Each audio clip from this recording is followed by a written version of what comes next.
Well, I know you will. They love you. They're in the family.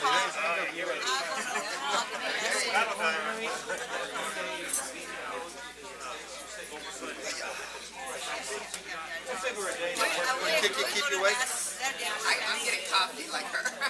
Coffee. But we need. You ordered the Starbucks? I did. Yeah, I did. See, the thing, Oh, yeah. the good thing about me, Paul, all I need to do is touch something cold and then go like that, and I'm wide awake. Make sure I don't need coffee.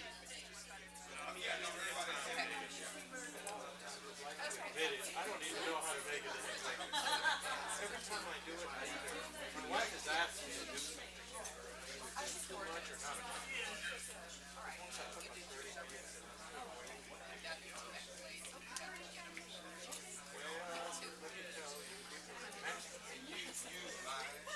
So use ridges and a little marker. Well, anyway, so I have been taking out the kitchen duty.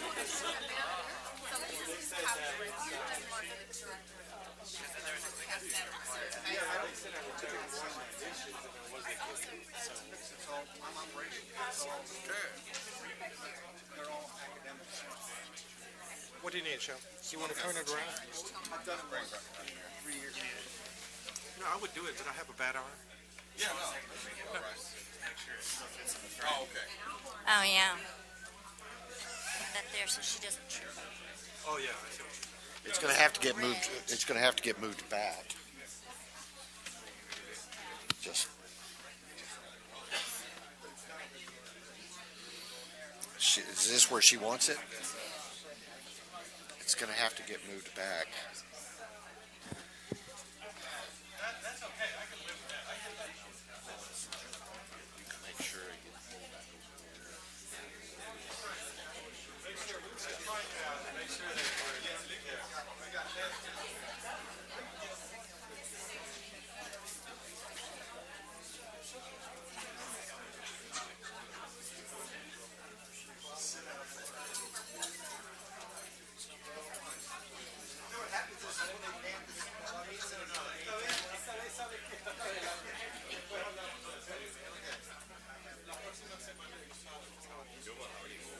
pretty good. No, all yours. I think it was there 4 years. I think so.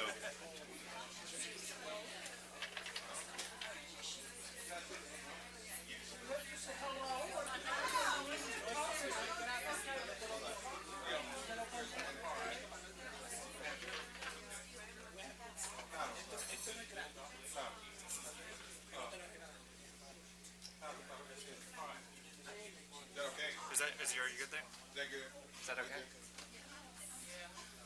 Hey, Robert. You may have to try to find me a fan somewhere. I don't think I have a house. Actually, good. The facility's having control there. Yeah, turn down a little bit. Jasmine said she was good. How are you today?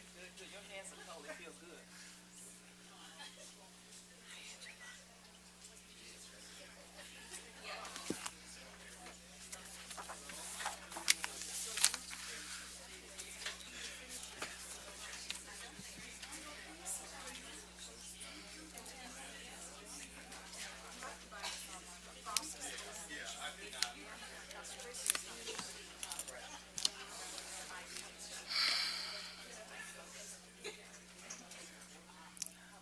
Sorry about that.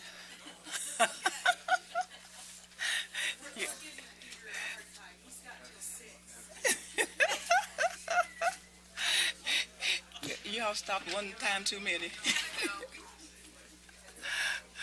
but see, they weren't in my packet.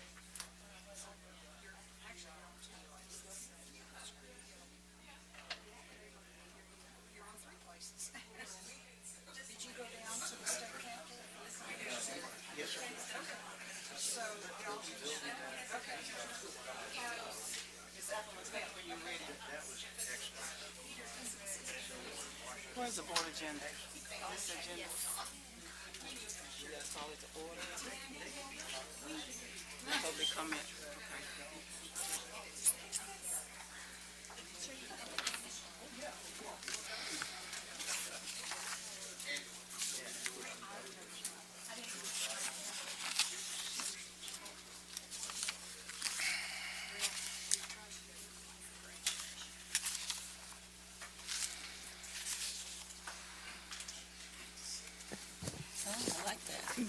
Good afternoon, and thank you for joining us for this early session, which for the first hour will be a budget workshop led by the Chancellor and her colleagues. Thank you. Thank you. You want to see if there are any? No one signed up. No one signed up? Okay. Thank you, Ms. Appleman. Good afternoon, board members. I would normally say evening, but it's not quite evening yet. It's coming. Good. I intend to be finished with this part by evening time. Oh, you proclaim that? Very good. Okay. Oh, Scandal comes on tonight, huh? Ah.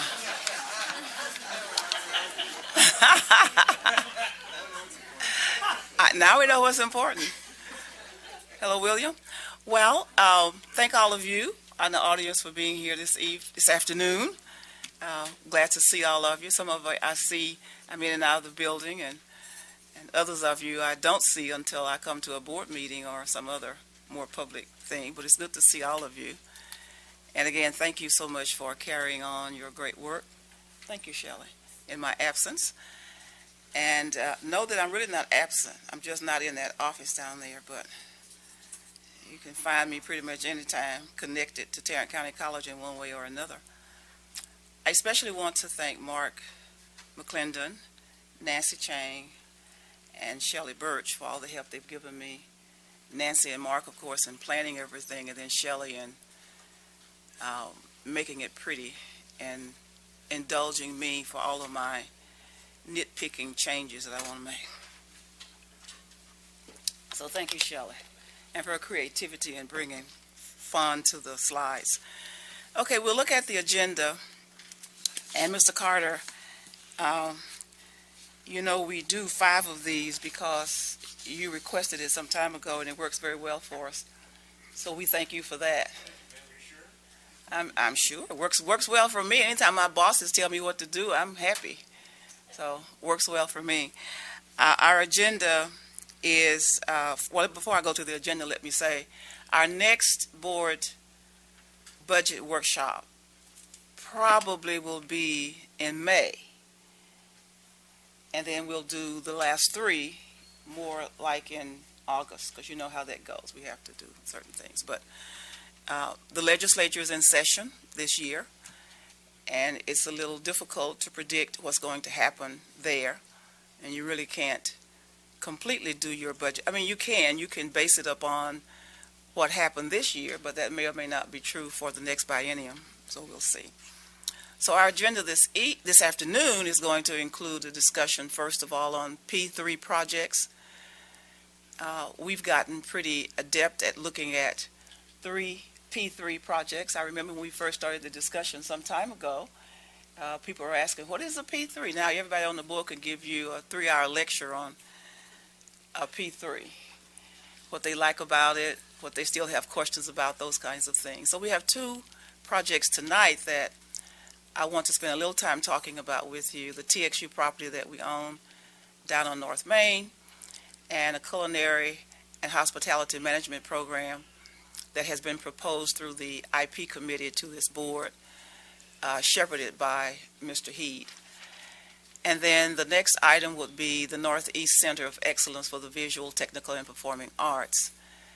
We'll look at the financial outlook, and then we'll take your thoughts about other things that you'd like to consider for the 2015-16 fiscal year, or things that you would like to see us change our vision on. So the first one is the TXU property, and at this point, the property assessment has been requested to finalize. The RFP document is due to us on March 23rd, and we'll get that to you. You won't have it for the next board meeting because the next board meeting has been changed, and it's going to be sooner than later, because Tarrant County College, of course, is invited and is strongly encouraged to attend the Board of Trustees workshop in Santa Fe, New Mexico. They always request. I almost said Mrs. Medina, Mrs. Winnett. Yes. You were Medina before you were Winnett. I'm still Medina. You're still Medina. Down to the bone. Down to the bone. Glad to have you. And so they always ask the board president and one other board member to attend. It's always an excellent meeting, and we're very pleased that the board members were willing to change the board date for that, to accommodate that. The second point up there, the RFP, the request for proposals to be completed and issued by April the 15th. Oh, and I didn't thank Mike Herndon. Where's Mike? Is Mike in here? Mike's back there. Mike helped me a lot, too, with this, and I appreciate your help, Mike. The responses for that are due on June 16th, and in step 3, they will be evaluated, and a final contract will be negotiated. That's where the board will really have fun, looking at what it wants to do with all of those proposals that you get, and negotiate a final contract. Any questions on where we are? Go back to that for a second, Shelley. Any questions on where we are with the TXU property? Any comments, any questions? It promises to be a pretty exciting process for the board, a very exciting process. It'll be interesting to see how your thoughts go when it comes down to the final decision on it. Okay, so the next P3, which is brand new for us, we met 2 days ago. Mrs. Vandergriff left her report for the board on the IP committee. And during that process, they gave me permission to start looking at a P3 for culinary and hospitality management program here at TCC, which would involve partnering with a hotel. We'd partner with the hotel. It would be a developer, of course, who would build the hotel. There's a lot of moving parts to that. And so we'll go through the process here with the administration, and then the board members will get involved, and we'll get all the information we need. Basically, where's Margaret? And then Margaret, we'll pass it over to the Innovation Forum after we get the information we need. It's determined, I made the determination. I think everybody agrees with it. The Innovation Forum is not in a position to work with developers and hotel operators and all of that, so it takes actually the work of procurement. That's their role to do all of that, and we don't know what it's going to cost. So there are a lot of moving parts there, but the first phase is to initiate the RFI process to solicit interest in a partnership to develop a hotel which incorporates culinary and hospitality education programs. I think I started with an RFP, and Mike talked me into doing an RFI. Find out who wants to do it first. Find out who's interested before we go to the RFP. Point 2 there, we'll evaluate the responses that we get and develop the RFP from the interest that is shown to solicit final proposals for either TCC-owned property. There's talk among the board members about, if we decide to go forward with that, where we would build it. Will we build it here on this property and relocate the administrative offices, or would we build it on property that's presented by a developer? And I think that would depend upon a lot of things. That decision, of course, would be made by you as board members. And a really, really important piece of this, especially before you give it to the Innovation Forum, would be for us to get some idea of what costs would be incurred by us, because that affects your score that you get in the Innovation Forum. It affects your budget as you go forward. It affects a lot of things, so we'd have to do that. And then at the next point level, Shelley, we would provide information to the Innovation Forum for an assessment at that point, and they would take it through the full assessment. And while that's going on, of course, presidents and Dr. Gates-Black, you all will all be involved in the academic piece of it. What does the curriculum look like for the hospitality piece, for the culinary arts piece? One of the things we discussed in the IP committee, I don't think any of the board members have any interest in moving the culinary arts from Southeast Campus. This would be a totally different kind of operation. So before the word gets out and it gets spreaded that, they talked about moving culinary arts from Southeast, we are not talking about doing that. Everybody got that part? Okay, very good. And then, of course, the board would be ready to negotiate a final contract, and then lots of other things will happen after that. But that would be the process that we would go through. Now, any questions on that, or any additions, or Mr. Greenhill? I can understand the economic part of it, but isn't it a part of this process a thorough analysis by your staff and by the academians as to whether or not a hospitality kind of educational certificate would be? We're all assuming that it's a valuable certificate and get jobs and so forth and so on, but is there a process where the school evaluates whether or not this is a venture, academic adventure we want to go through? Not go through, but have. Yes, sir, and that's done by the Innovation Forum. That's Okay. that's one of the I'm major getting pieces. it straight now. Okay. Absolutely. The jobs that are provided, the number of jobs, the types of jobs, the pay that's available, all of that is a part of the Innovation Forum process. Okay. Anything else? Y'all see anything I left out, Mr. Heed? No, that's about it. Explain the RFI. Request for interest, request for information. For interest, How is that put out? And Same way we did the TXU, we did that. same kind of, that was RFQ. Request for qualifications? Was that, we didn't do an RFI on them? Okay. We talked about request for qualifications, and I assured Mike we could skip that step because anybody who shows an interest is likely to have the wherewithal to do it. If they don't, we'll know it immediately. You can't just build a hotel in downtown Fort Worth just because you want to. Because you have to have some money. Which leads me to my question, and I know that this culinary program has been in Arlington, and it's done well there. I mean, is that the reason we want to keep it where it's at? Due to cost?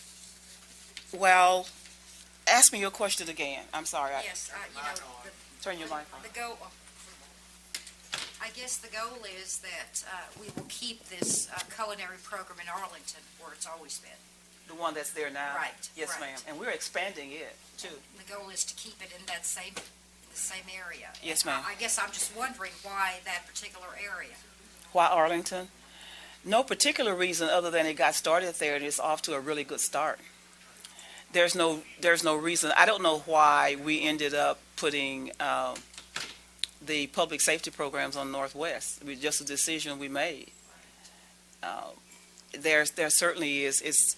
People come from all over Tarrant County to go to the Northwest for those programs. So I can't answer the question about the beginning of the culinary arts in the Southeast.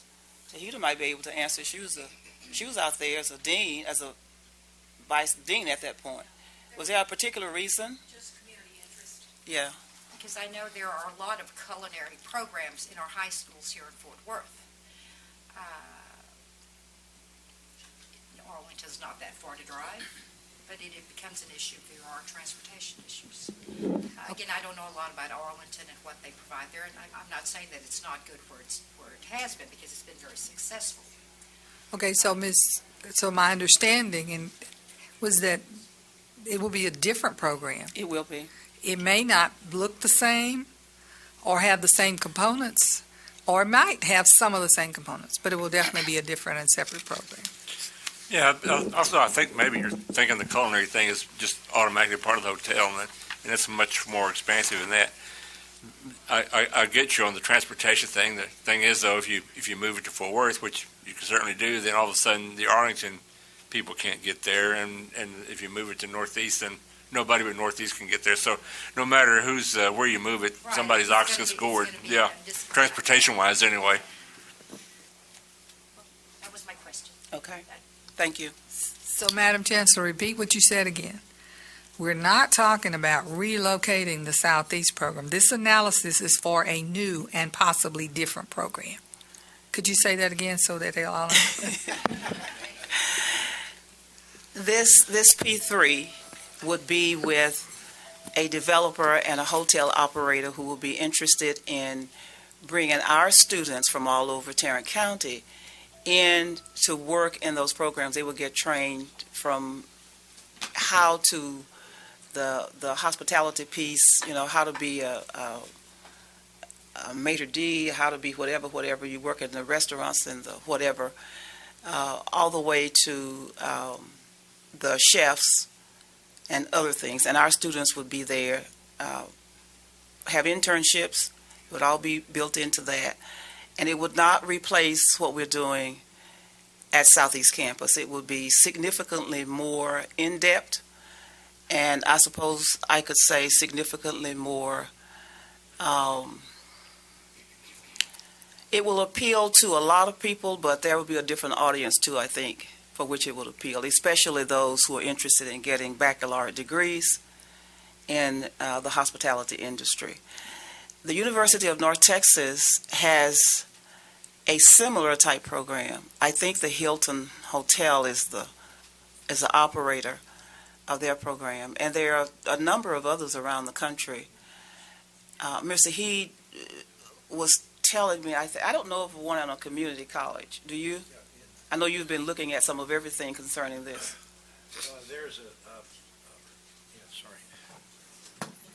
at one of the colleges in Denver, there's a Marriott hotel there, but they only do, the college only trains in culinary arts. They have just a piece of that. Alamo College is working with University of Houston, their Conrad Hilton School of Hotel Management, and they're going to be doing some of that education on Alamo campuses. And then, But they won't have a hotel on there. No. Right. Not a similar thing. Okay. Any other questions or comments? I think this is very exciting. Y'all think this is another exciting venture for us to look into? We just keep moving along, don't we? Going from one exciting thing to another. That's great. It's also exciting to have the board so intimately involved in what we're doing. That really excites me. And then the next one, of course, the next bullet there on your agenda is the Northeast Campus Center of Excellence for Visual, Technical, and Performing Arts. I want to make sure everybody understands, Margaret, you're the most important one to understand this from the Innovation Forum and putting things out. I want everybody to understand that that's the working title we're using now. And I'd like for everything we write about this to say that. It may not be the final name of it. At the end of the day, you may decide, the IP committee came up with this, and that's what they want us to use for now. The Northeast Campus Center of Excellence for Visual, Technical, and Performing Arts. So, Dr. Gobin, if you and your staff would remember that that's our name for now, it would be good. The Innovation Forum report and recommendations are complete, and I believe all the board members have that report that came out. There's one piece that the staff who wrote that recommended, and you won't find it anywhere where I'm going to write it, because I told them I let them leave it in the report, but it certainly wasn't my thoughts.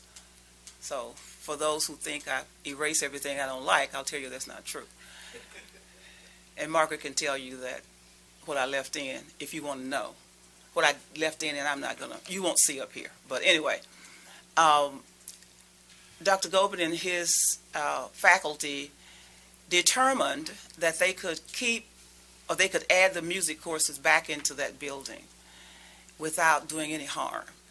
The decision had been made earlier to keep the music courses back on the campus proper, and they would use the theater there for their purposes, but they were able to put the music courses along with the other courses that are proposed down there. You see the entertainment management, sound engineering, theater, electrical, and lighting programs, and I'm sure there are others, Alan, that would be added to that list as well. But the good thing about moving the music courses back to putting them in the Center for Visual, Technical, and Performing Arts, it lowers the cost per student. And you may recall the threshold cost per student is $3,000. And the way the Innovation Forum had figured it in the past, it was above $3,000. Now with the music courses being offered in that facility, it takes the cost down to $2,700 and something. I had the cost somewhere, I don't see it here. But it's under the $3,000, and that makes sure we get a better score. The site feasibility study is underway with the architects, consultants, and will be finalized by early April. Now, if you ask, how does the site feasibility study get underway? And the board hasn't really technically said we're going to do this.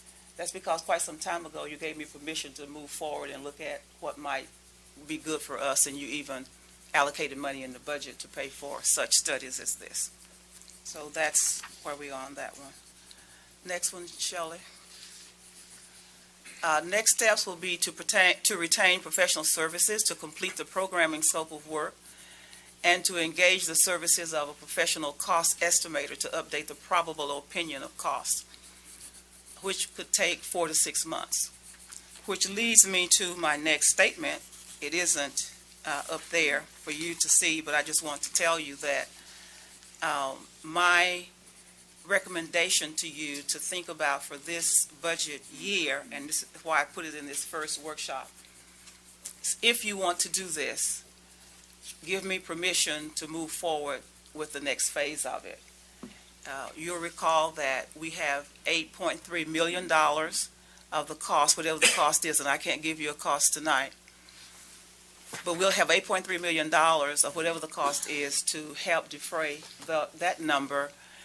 And we have been told, I have been told by our attorney that her work with the city of North Richland Hills says that we can spend their $8.3 million first if we choose.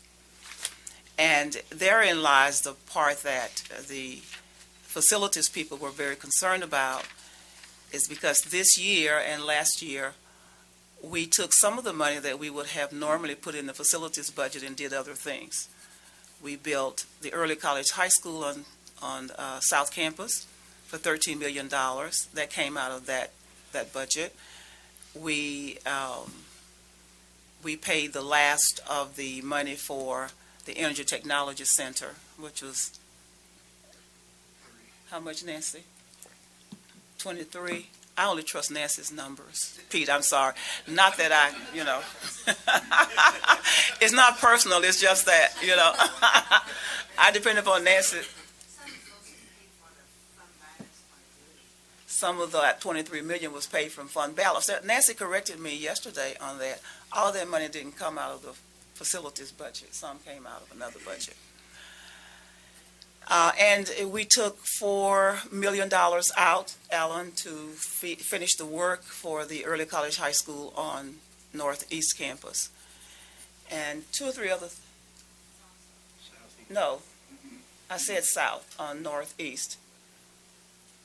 Am I wrong? We didn't spend $4 million this year?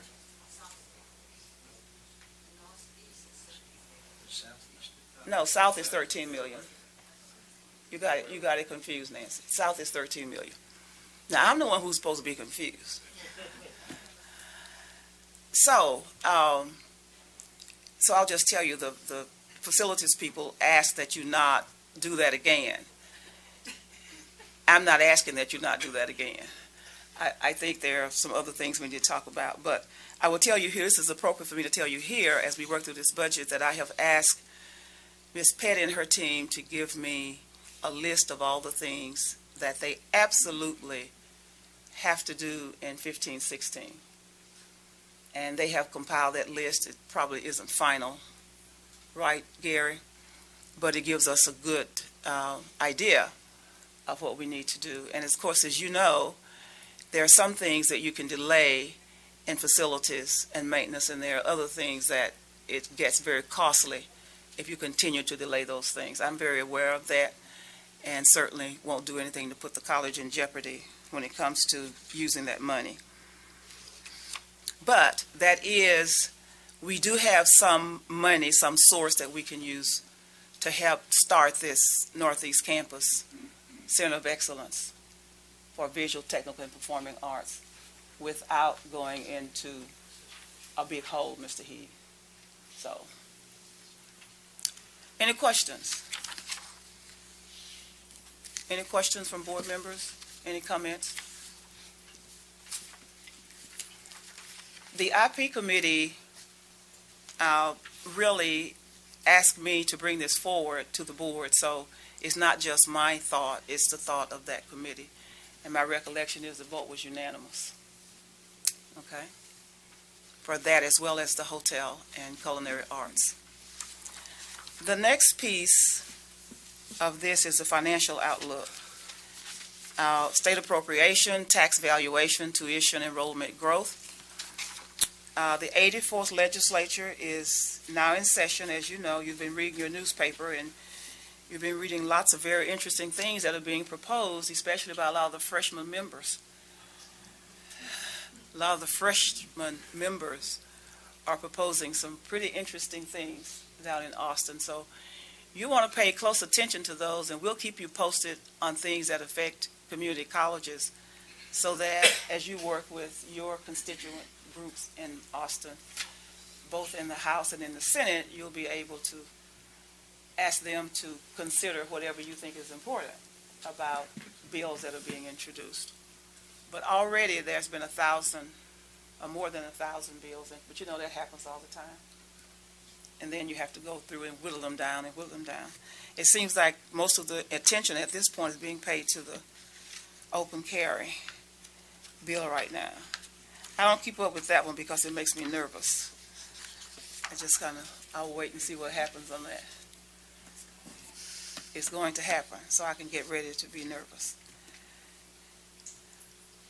On the state appropriation, the Senate Finance Committee, which is chaired by Senator Jane Nelson, convened its initial hearing to consider community college funding recommendations from the Legislative Budget Board and from our Texas Association of Community Colleges. Reginald attended that meeting. Was that yesterday or the day before? Tuesday. He attended that meeting on Tuesday. We were scheduled to be on for 9 o'clock. The community colleges were, and I think we got on somewhere late in the afternoon. So it was a very robust. Those are always very, very interesting because you get to hear the request from all of higher education in Texas. All of the state systems, the UT system, the A&M system, the Texas system, and the health universities. What do they call regional? Health and research institutions. So it's about 5 groups of us who go before the Senate committee. The Legislative Budget Board makes its presentation and gives the Senate an idea of what the money is going to look like, what things are going to cost. It's very concerned with the cost of retirement programs, very concerned with the cost of health insurance programs. So they give them a report and also will give them recommendations. The recommendation, of course, includes the continuation of the 10% performance-based funding formula for community colleges. We expected that. They wouldn't start it last biennium and then cut it out the next one. So that we expect that to go forward. That's not a surprise at all to us. Next one, Shelley. This one was a surprise. Reginald reports that there was a proposal by the Legislative Budget Board to include $70 million back into the base contact hours that was reduced in our budget. I believe it was 2010-11. You all remember when they did that big cut in our budget, and there is some talk now about putting that back. That's very good. We hope that that will come through. We always get significantly better thoughts about community colleges and what we do and the value of it. Well, let me rephrase that. The House members always see the value, but they don't always see a reason to give the money. The Senate is much more likely to be inclined to give us money than the House is. So we still have, you know how that works. We get the Senate version of the proposal for us, and then we get the House version, and they have to work through and come to a compromise. But the Senate Finance Committee members expressed the need to establish common course numbering by all public institutions of higher education in Texas. I'm sure that didn't go down too well with some of our constituents. some of our colleagues at the universities. There's been this fight going on for a long time, not wanting to do Common Course numbering. I don't quite understand what the fight is about actually. It really, really, really does help students. Helps them to graduate sooner and not take wrong courses.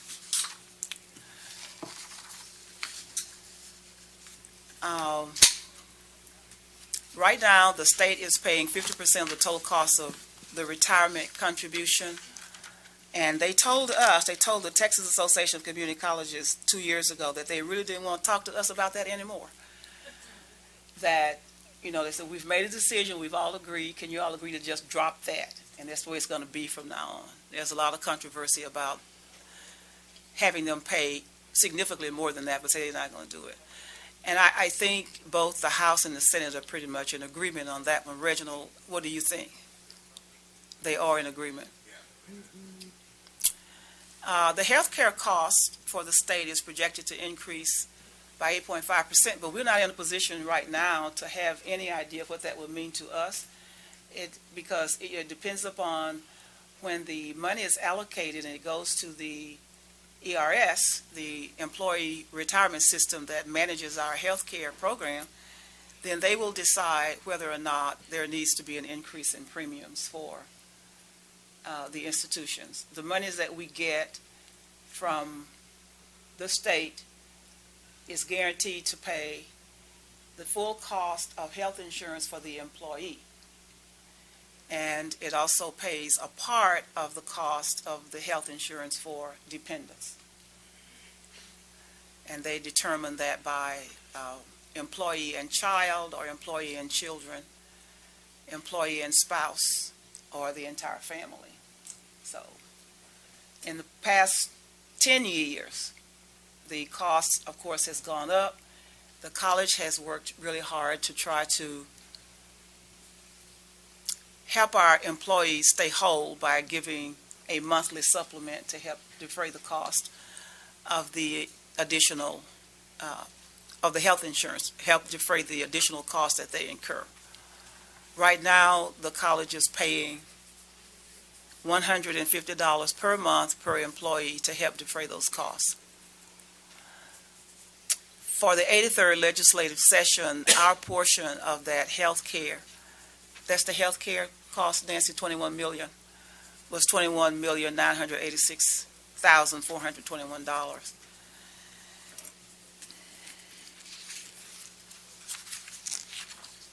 Tax evaluation. Any questions on any of that, the benefits piece? They just keep going up every year. You know they're going to go up. You count on that.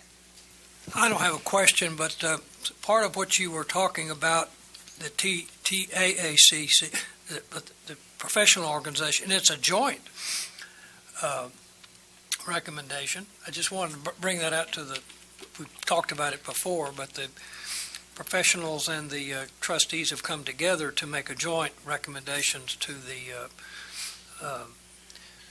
legislature, because the legislators have voiced an opinion that they want to hear from the trustees, and as you know, we've been very active in that. So I just wanted to Yes, you have, and that's been very, very good.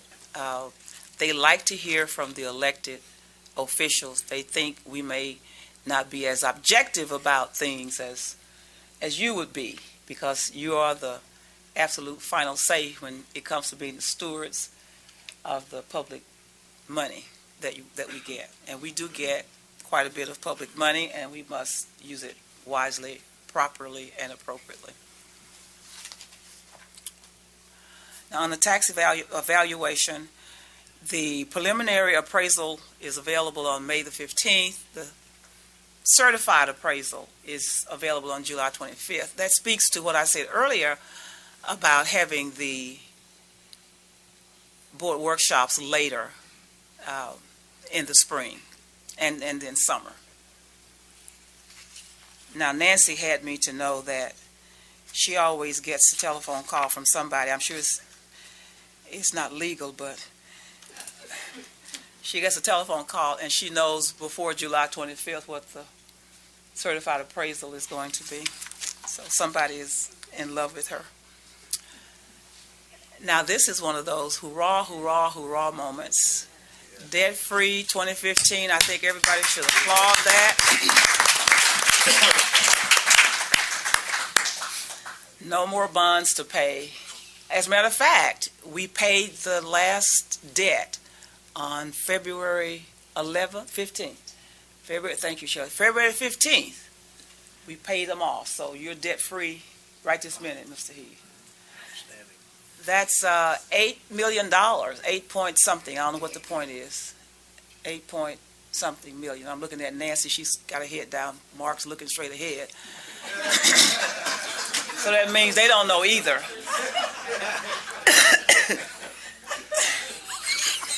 Dr. Fooker said, I know how to do some sign language.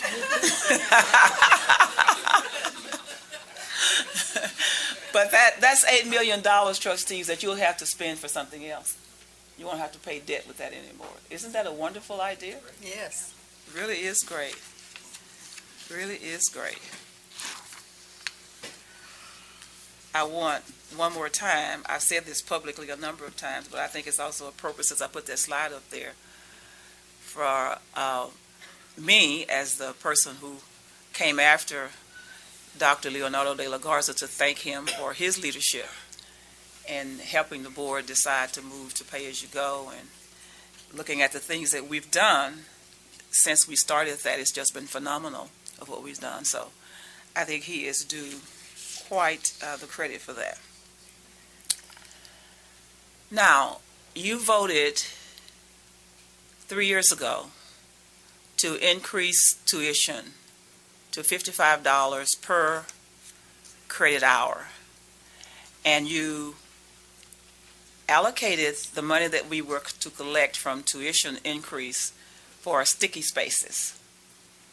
Later, I asked you to allocate $1.3 million of that money that we had, quote, in the bank in the 2014-15 year for supplemental instruction. Most of that supplemental instruction money went for staff. Is that not correct, Dr. Gates Black? Went for staff. And how many people did we hire? We hired over 100 supplemental instruction leaders and 10 to 12 senior supplemental instruction leaders. Okay, over 100, and those were students, over 100 students to help students who were struggling. And how many other employees? These are 10 to 12. senior supplemental instruction leaders, also an SI coordinator at each campus. Right.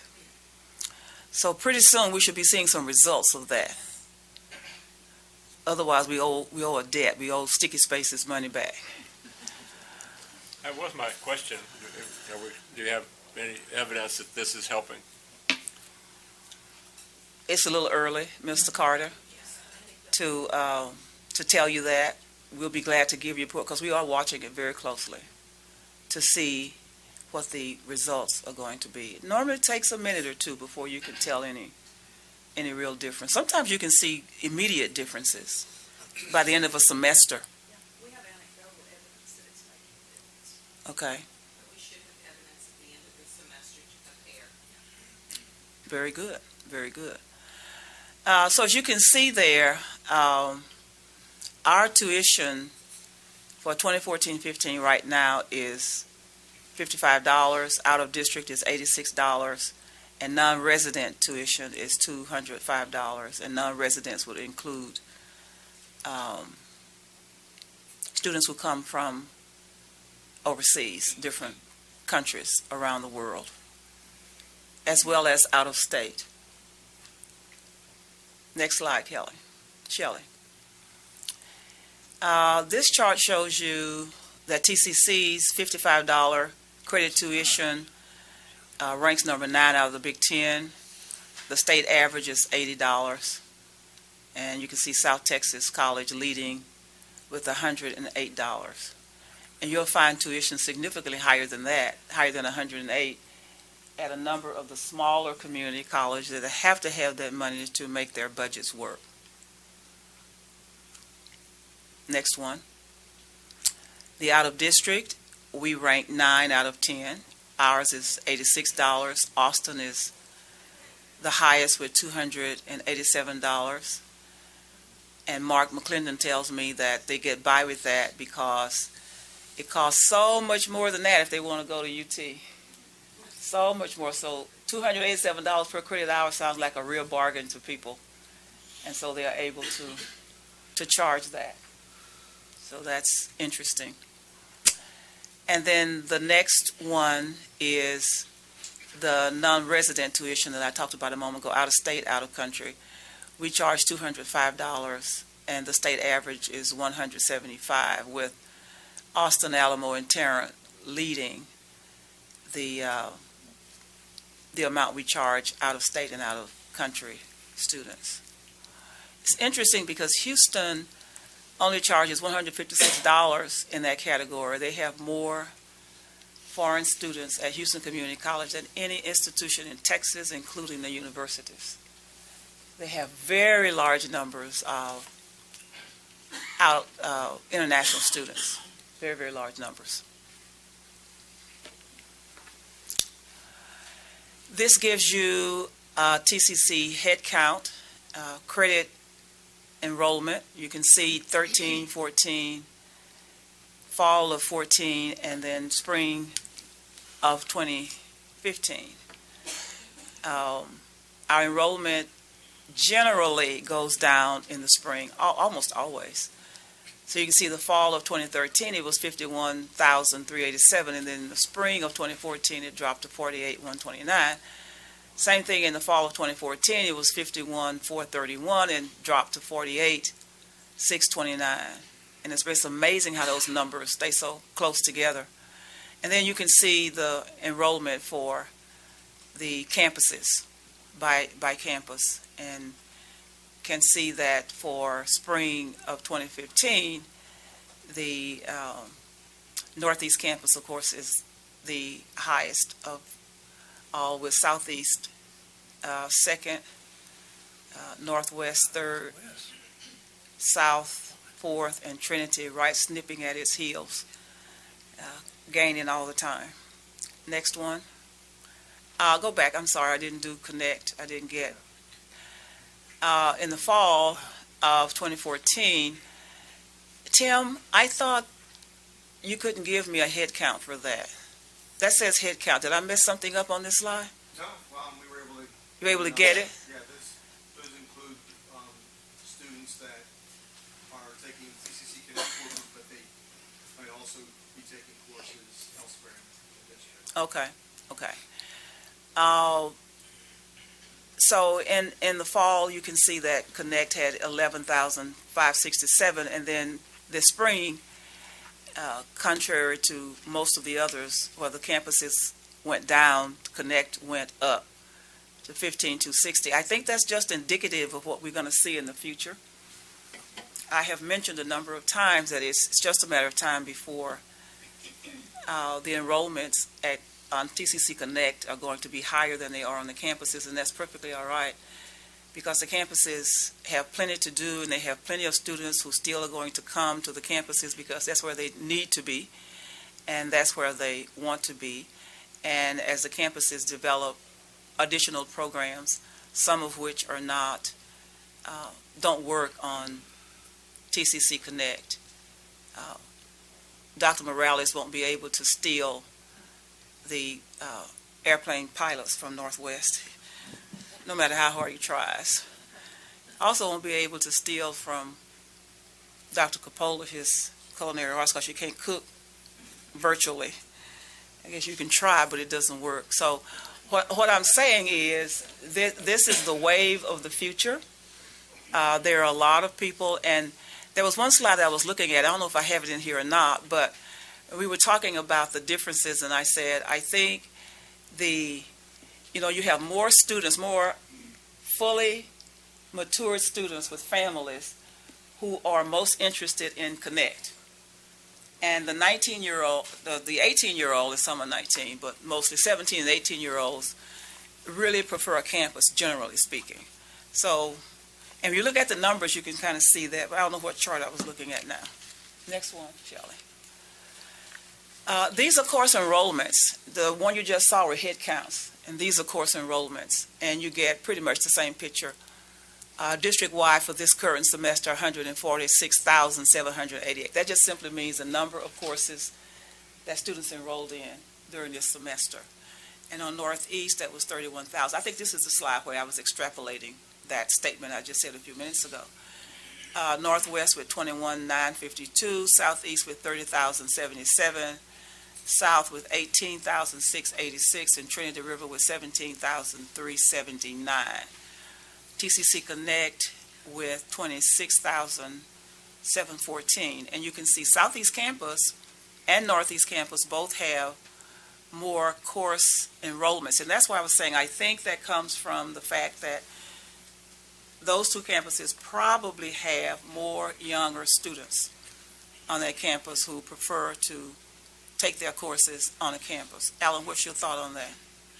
I think that's pretty accurate. I think we have a lot of students who are focused on a little bit heavier course load. And some of them are taking the online courses as well, but they still anchor themselves on the campus with the primary course load. They want to be in a play. They want to be in Phi Theta Kappa. A lot of those who are very actively involved in their high schools want to transition to the college and have some of those same things. So I think that's what you see there. Irma, may I ask a question, please, about this? Take it back. Yes, this slide. These are enrollment, students enrolled in these classes.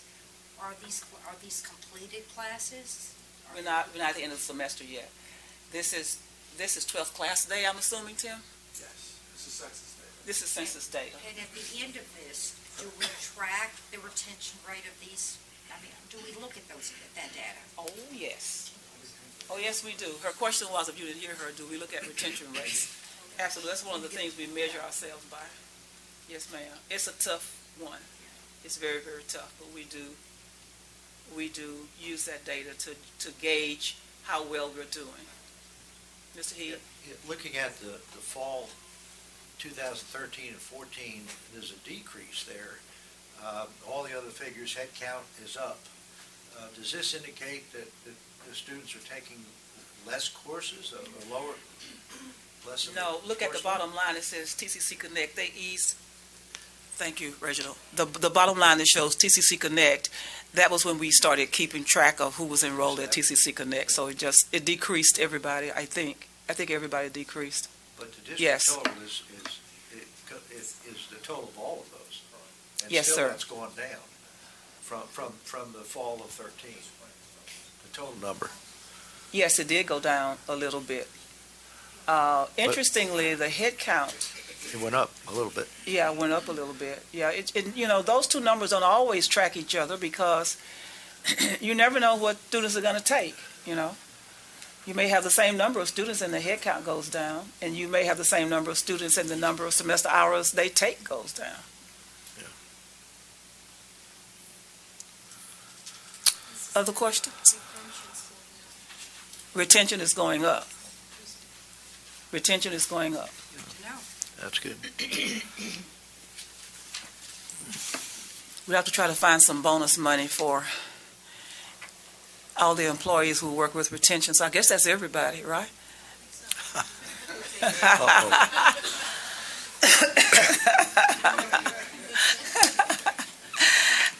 Okay, and then the last slide is success within reach.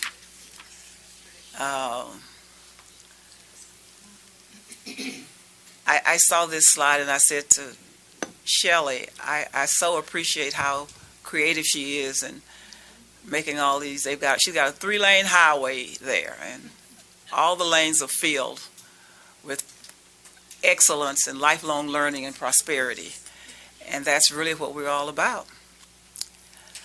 I said an hour for this session. You've got 7 minutes left. Any other questions? There's one more thing on the agenda that I didn't come to, and that's your thoughts. Is there anything else that you would like for us to consider as we look at this budget for 2015-16? Reg, I have a question for you. I mean, you've been keeping up with the legislature. We're talking about money and so forth and so on, and appraisal values. Have I heard that there's the tax cuts, and that would mean also perhaps a tax cut on the ad valorem taxes, the taxes that we levy on property? Is there a movement which would mean that we would perhaps lose some revenue? Have you heard anything about that? Is there a serious bill? You might want to go up there and say. Well, you recall that was part of the platform for the Lieutenant Governor, but we've not noticed any great traction yet. It's early though, but that was one of his commitments. Okay, so that we don't have any great traction on that. Okay, that's what we need to. Not as of yet. So, got to get the gun thing out of the way first. Okay. Okay, well, Chancellor, I do have one of the things that there are two items that I particularly like to consider in the budget is advisors is something that I know that Dr. Morrison has spoken about this before, but when I hear my constituents a little bit, nothing serious, but I hear that it's difficult to get advisors because we don't have enough advisors, and if there is, I think that's an important part of our process is giving advice and pathways and giving advice to these young people on a pathway into our colleges, and that's something that I like, and I think Dr. Morrison has talked about that before. And tell me if I'm wrong. I don't know, but that's one of my thoughts. I'll tell you at the next budget. At the next budget meeting. And another thing that I particularly am in favor of is not cutting or increasing the budget for appreciation for our college. That is public relations. What we're doing to increase the awareness of our school in the Tarrant County is, of course, a very difficult process, and we're doing a marvelous job. But I like the idea. It's important for the college, for the people to know about us, but it's also, if the push comes to shove, and we might have to raise taxes someday, I'd like for the people to know that we are the best bang for the buck that this county gets. And thank you. Well, thank you, Ms. Greenhill, and Reginald, I know is smiling inside, and Suzanne is smiling inside. I don't know if I told you, I guess I didn't tell the board members, because I guess we haven't been together as a full board, since I asked the CALP members to give me some idea of what they felt like they had to have in the 2015-16 budget that was going to cost money. And they all gave me their thoughts about what they felt like they had to have. One of Reginald's was he had to have some more money for the public relations and marketing budget. So he's thinking, and Suzanne, they're all thinking along the same way. I don't remember all the things that each one told us, but I can remember on Trinity River campus, if we're going to have a certified sign language program, we're going to have to hire another instructor, full-time instructor. And we're going to probably have to hire some more full-time nurses because of some changes in how many hours an adjunct can teach in the nursing program. And our nursing program continues to grow. So if we want it to continue to grow, we're going to have to hire some more people. Jackie Mackey, I don't know if we're still getting money every year. We used to get a little bit of money every year to put into our nursing program to help supplement the cost of hiring new faculty and all of that. Are we still getting that? We received several $100,000 this year for the nursing shortage reduction program. I don't know, Dr. Fulkerson, if we have concentrated our efforts on spending that money only on faculty or if we've done other things with it. We'll talk about that offline. But I think that's one of the things we can look at. We get that money that's earmarked for that. Are we sure we're using it for, I mean, not that we're misappropriating, I don't mean that at all, because they're pretty general in what you can do with the money, but we may need to concentrate on staffing more than anything else. So all of the CALP members, of course, had some things that they said they had to have. They wouldn't pass up that opportunity, right, Angela? Had something. Yes, Madam ma'am. Chancellor, since you brought it up, in terms of PR and marketing, I'd like to throw the buzzwords out there: community engagement and information campaign. And I have two target populations I'd like for them to consider: third graders and CEOs. And also, I would like to see more emphasis and enlargement on the student success program piece. I think we cannot invest too much in that. And in that would be a partnership to reach down to the public schools. Reach down to what? To the public schools. Public schools. Because we have to get more leverage earlier, and maybe we can help them do a better job than what they're doing, because we have some of the lowest graduation rates in the state, in our county. And obviously, many of the public schools need help with that. So that gives us a big challenge. We either take it now or we take it when they hit our doors. And the more partnerships we can form early on, I think the more impactful it will be for us. I have a meeting with the superintendents, all the superintendents in Tarrant County twice a year. I met with them, I guess, 3 weeks ago, something like that. All the presidents were there, whatever. I wish you all could have been at that meeting. It was an excellent meeting. They didn't have anything they want to complain about. So we talked primarily about collaborations. That's one of the things that we talked about. They are just as interested in having us work with them to help them get more of their students to us as we are in getting more of their students. And they also brought up the lower levels, the lower grade levels. What can we do to help them? So we're tuned into it. We know that we can't start with the high schoolers and expect to get the kind of results that we want. It's one of the reasons why I wanted Toro. Yes. Wanted Toro to get the attention of all those first graders and third graders, and remember TCC. So thank you for that. I made a note. CEO is very important. You're right. I have worked a lot with CEOs over the last 6 years. They basically know what we do, but they don't know enough about what we do. So, as a matter of fact, many people don't. Any other questions or comments for me? Mr. Carter, you have something to add to my list? No, ma'am. Okay. Ms. Appleman?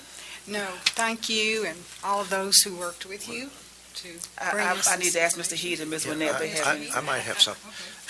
Do you have anything to add to my list? Yes.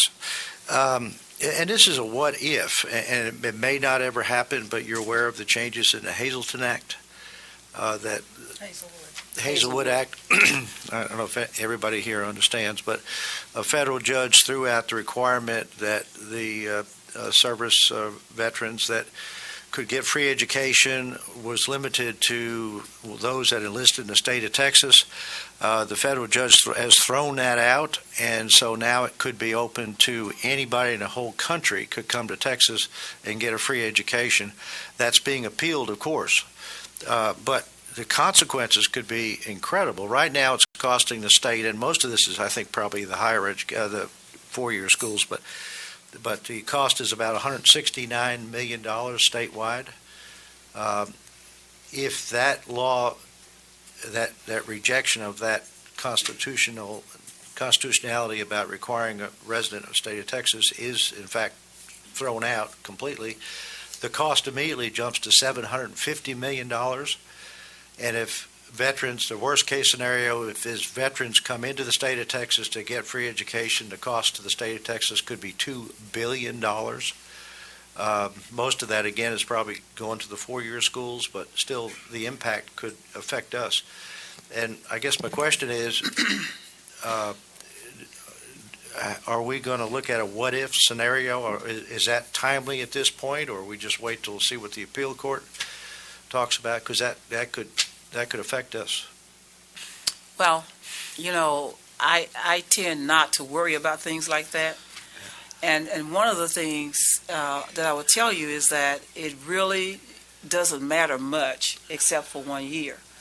Because once someone moves to Texas and establishes a residence, then they're eligible for all the rights and privileges of any other Texan.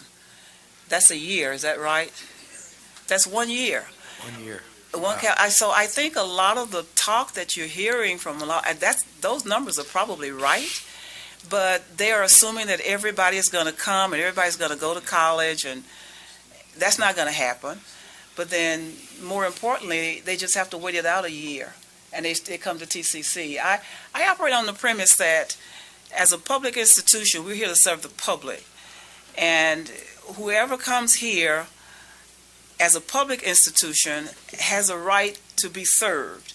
And while people get all uptight about the what ifs and all of that, I don't worry about that really. I just look at the what is and go from there. And it's just like, it's no different from students who come here from out of county because they don't have a county that with a community college.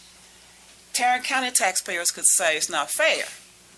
We pay all the taxes. TCC doesn't get any tax money from any other county. We pay it all.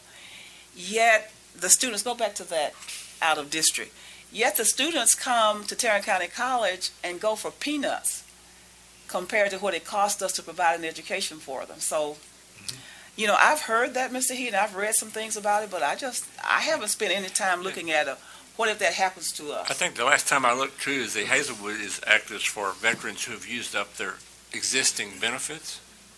And so a lot of for a community college, a lot of times it won't be so relevant, but I think it could be have a big impact on four-year colleges. I know when I used up my GI Bill stuff and started working on my master's degree, that was gone. So the Hazelwood Act worked out pretty well. But I don't think that you're going to see a big impact on community colleges. I really don't. Because like I said, they have to use up their existing benefits first.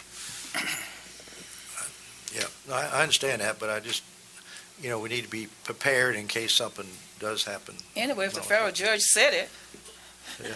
until somebody says otherwise, Yeah, that's the way it is. And I'm all for helping veterans, that. The second thing is that I don't know if, I don't have an agenda, it's just a thought on our investment policy, and I know this is a board thing. We are very conservative, I'm very conservative, but what we earn on our investments does not meet inflation, so we lose money, I believe that's correct.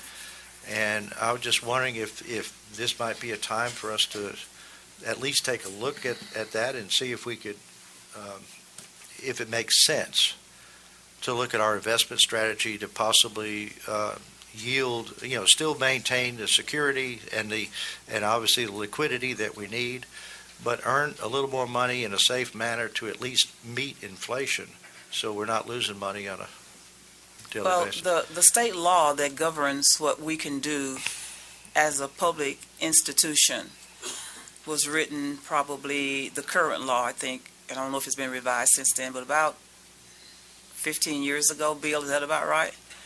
When El Paso, Odessa went in the red, went all the way under with their investment policies. They won't let us do a lot of things. Yeah, I understand. So the policies that we're governed under by the state does not take into account that you may not meet inflation. So we can look at it, yes, and we'll put this down to see if there's anything else that we can do to get a little bit better return, because we are extremely conservative with our investments. And we transferred some of our money to the TCC Foundation because it was not bound by the same laws as our institutions are. And I don't know, Nancy, whether or not we see any real increase in the amount of money we get from what they invest for us versus what we get ourselves. I'm sorry? Just a little bit, because We'll see it in a minute. You'll be able to see understand. Okay, because they're very conservative. Their board is very conservative too. So, it's just that we're stuck.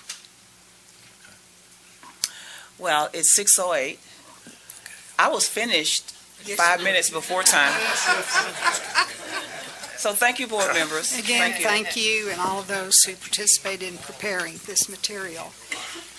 We will move on into the business of the board, and our first item is the approval of the minutes of the January 15th meeting, which you all have received in your packets earlier. May I have a motion to approve? So, second? Any discussion? All those in favor, aye. Aye. Any opposed? You also received, per your consent agenda, some proposed changes to the procurement manual, and I would entertain a motion to approve those changes. So moved. Second. Any discussion? Questions? All those in favor, aye. Aye. Any opposed? I've been watching this crowd gather out, and they're so quiet, and I realize they're your sign language people. They didn't need to be noisy. So, Chancellor Hadley, do you want to introduce our program from Trinity River? Absolutely. I just told you a few minutes ago that Dr. Fulkerson.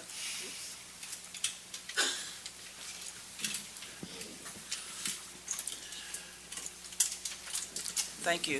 I just told you a few minutes ago that Dr. Fulkerson is very anxious to continue to grow that program and have it gain the stature that it deserves to have. And so I think this was kind of a way to get you all informed so that when it's time to look at new faculty for that program, you'll be in a good mood to do that and know why she needs it. This sign language program, Mike Sonato, it's so good to see you in the audience tonight. I guess you came down just to support the sign language people. That's Mike Sonato's baby. He started the sign language program on Northwest Campus. How many years ago, Mike? 35 years ago. What a legacy there is.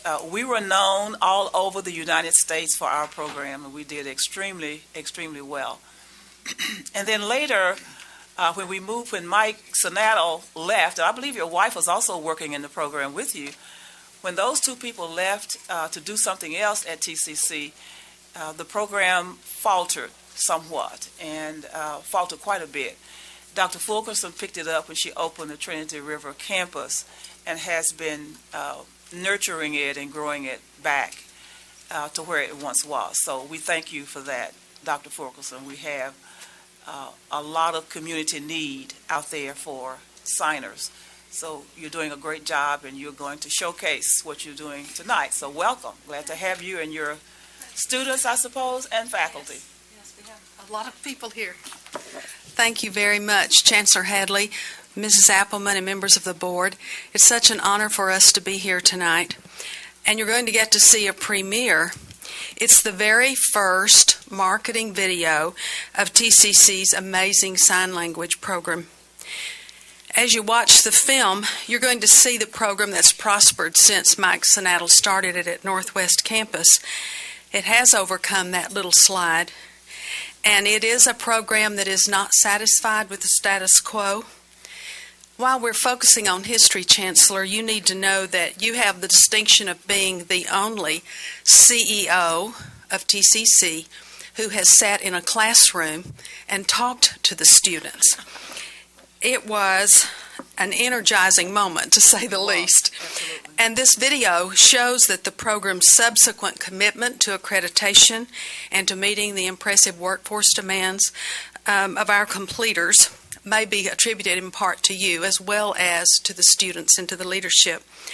Now, I get to introduce the video. Sammy Shepard, who is the coordinator of the program and a graduate of the program, will introduce herself. And I don't want you to worry about technology or about your hearing, because at the beginning we have some deliberate seconds of silence to get you in the mood for this.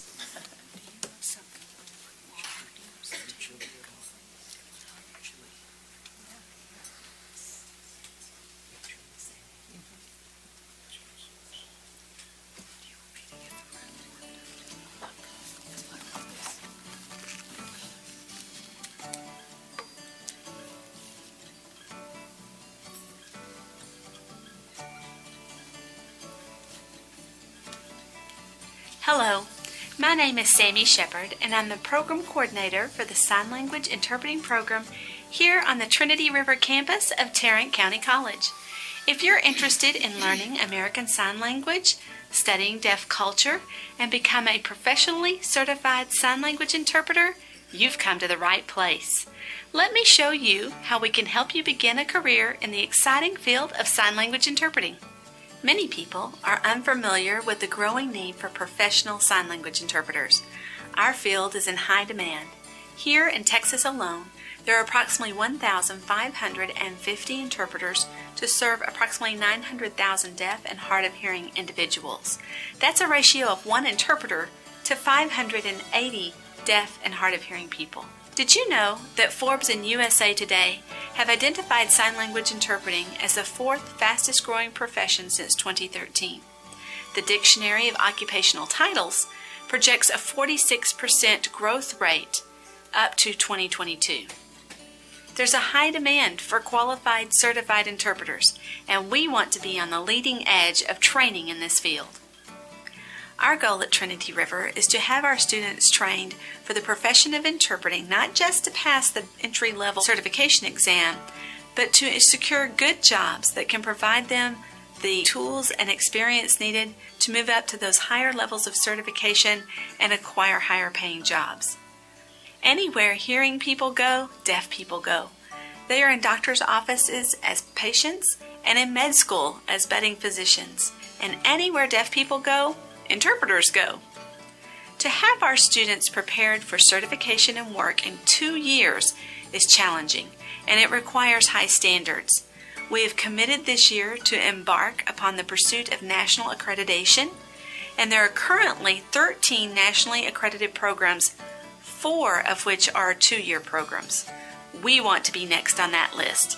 So our TCC students, faculty, and the deaf community we serve can trust the training product that we're providing. What we're doing now is working to ensure we have all the measures in place to satisfy the standards set forth by the Commission of Collegiate Interpreter Education.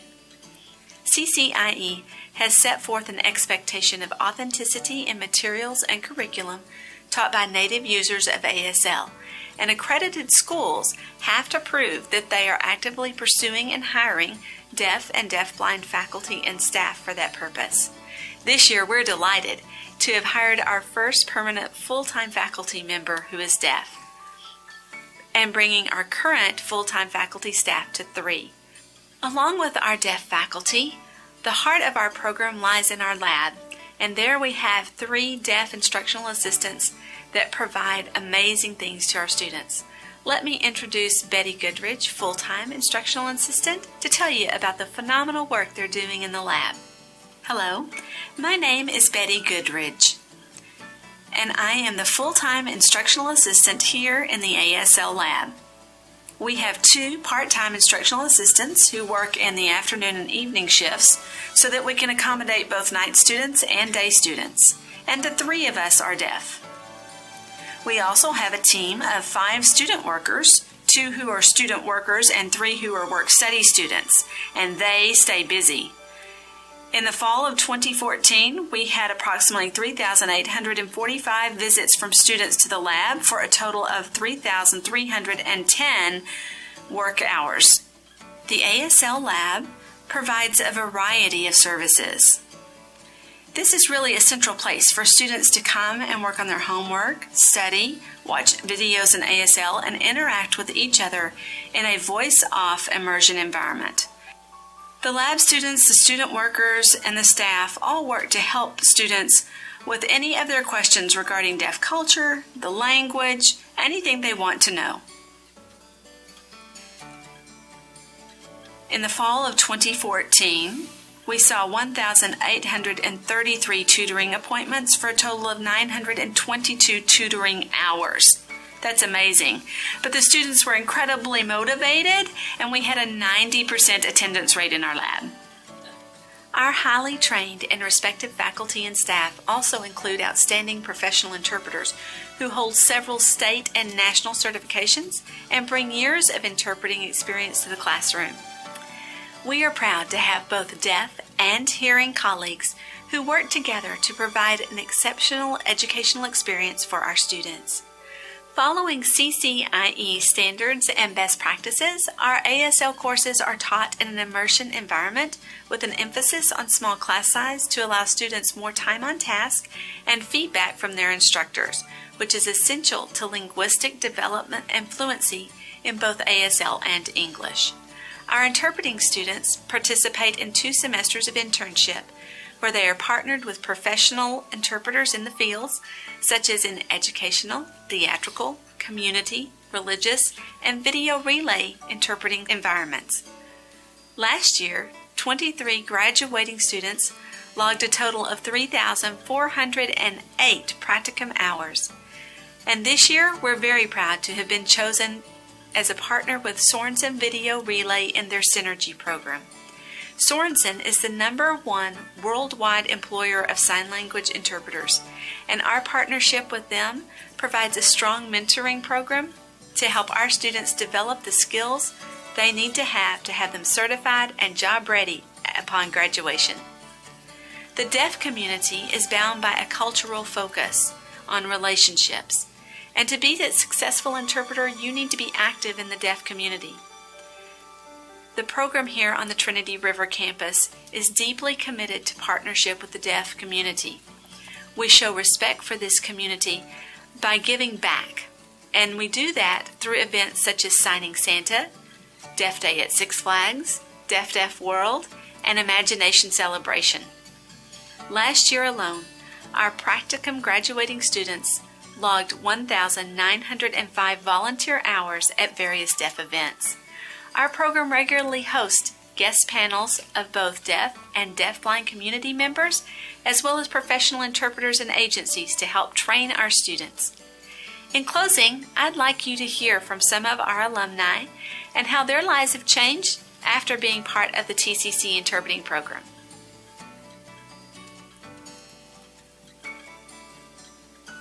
Hi, my name is Nikki Temez. I am a graduate in the class of 2013. I now hold a BEI basic level certification. I think that the thing that I like the most about the TCC program here is the community of the program and the practicality of everything that you're taught.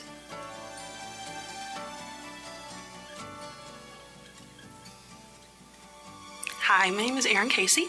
I graduated from the Trinity River Interpreting Training Program in 2012. Since then, I have been working for agencies, which include doctor's office visits, college classes, conferences, things like that.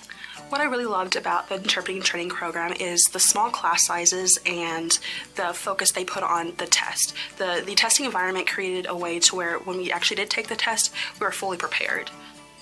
Now, my next goal is to become an adjunct professor at the Trinity River campus. I think it would bring my life into a full circle, starting out as a student, going out into the field and working, and now coming back to teach other students how to become successful and qualified interpreters. Come join us and let us help you get started on the pathway to a fantastic career in the field of sign language interpreting.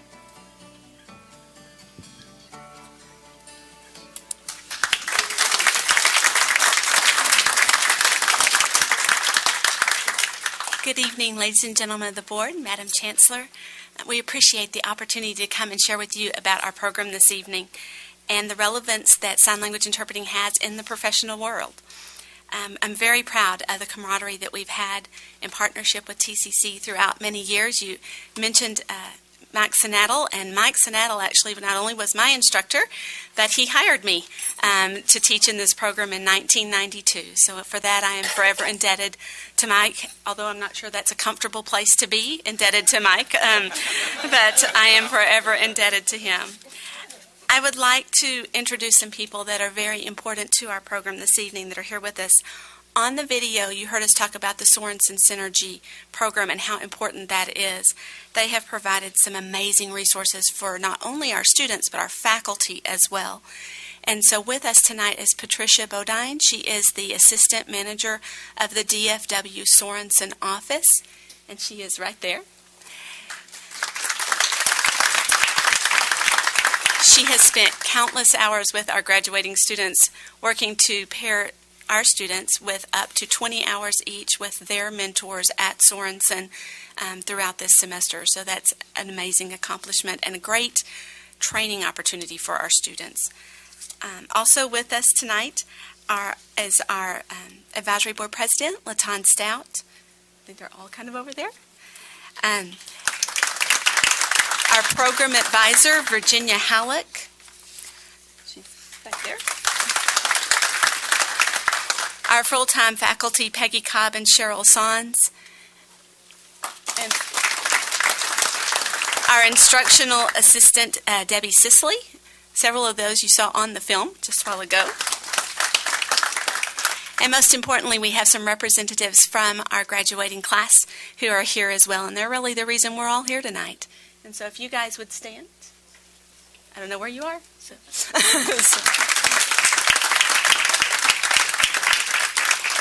And one of those graduates, James Holtree, is going to give you a small gift and token of our esteem from us so that you'll remember our program. James is one of our students getting ready to graduate, and he came all the way from Florida to be in our program and chose our program coming all the way from Florida. So we're really proud to have him.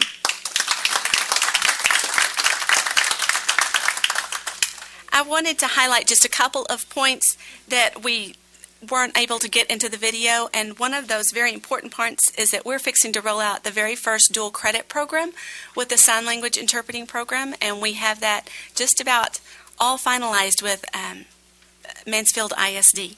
And so we're very excited. That also brings a new channel of growth for our program, which is growing already, and our students are representing TCC very well both throughout Texas and nationally. We're very proud of them. Also, we have a venue now that's trilingual interpreting, and that's a very fast-growing job market for us. Our very first graduate is now working for Sorensen as a trilingual interpreter, which means you must be fluent in Spanish, English, and ASL. And we have a great need for that, and there's a high job demand for that. So we have started to partner all of our work together. That'll be a great partnership for our Spanish department with us as well to train. We also have started, there's a legal interpreting need for training. The laws have changed on the requirements for legal interpreting, and just a few weeks ago we partnered with the community education program on our campus to provide legal training for up-and-coming legal interpreters. So those are things that we're doing to stay in the field and active on several different venues. The last person I wanted to highlight, ironically, is here as an interpreter who's actually interpreting for me now, and we didn't know that, but the last alumni you saw was Erin Casey. And this is her, which is the most awkward thing in the world to have to interpret about yourself. But we didn't know she would be here, but we're very excited. You may have recently saw her on our website page because she has been doing some community service work that Kid Craddock Morning Show highlighted, and so she represented TCC very well. And so we're very proud of her. I thank you so much for the opportunity. I welcome any of you, and Chancellor Headley, we'd love to have you back anytime. Would love to have any of you there because it means so much to our students to know that you take a personal interest in their education and their achievements. Thank you so much. Well, thank you. Thank you so much. We really appreciate you, and I do need a refresher course. Would love to have you back. You're welcome anytime to any class. They did. They're very good. They taught me a few things. Mr. Heath? Yeah, through some projects that I've done in developing countries, it's not just the deaf person, but it's his or her whole family. Is anything being done at TCC to maybe make this a continuing ed course or attract the families of deaf people? Because we do have some continuing ed courses, and then in addition to that, it used to be, as I think Mike will attest to, that the program was just geared to strictly work with those who are interpreters. But we have been able to branch out and broaden through that, so we have a certificate program now, the Communicator Certificate, which has been a great venue for parents to come. We have deaf ed teachers that didn't get enough sign classes, so they're coming. We have police officers, we've had nurses that have came because their jobs has offered them a stipend if they'll go through just to be able to basically communicate, not interpret, but to be able to communicate. So we've been able to broaden our program through that and meet those needs. And you're right, I do work in Jamaica with the School for the Deaf in Jamaica quite often, and it often is an entire family that needs Exactly. the communication so that their deaf family member is not left out of the family. Well, Dr. Fulkerson and staff and students, we are most appreciative of having you highlight this stellar program, and we look forward to watching you grow. You are doing so many wonderful things. And I have been told that I need a photograph of the students and whoever else we can get in it, faculty members and all, to come up back here and stand, and we got the photographer ready so that we can commemorate this moment. Yes, ma'am. Thank you. Yes, That's ma'am. awesome.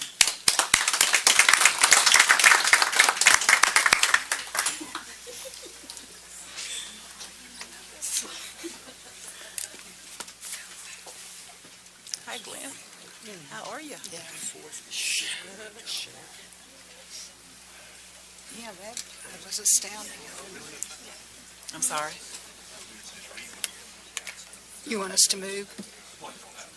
Oh, No, they know. okay. They're just being.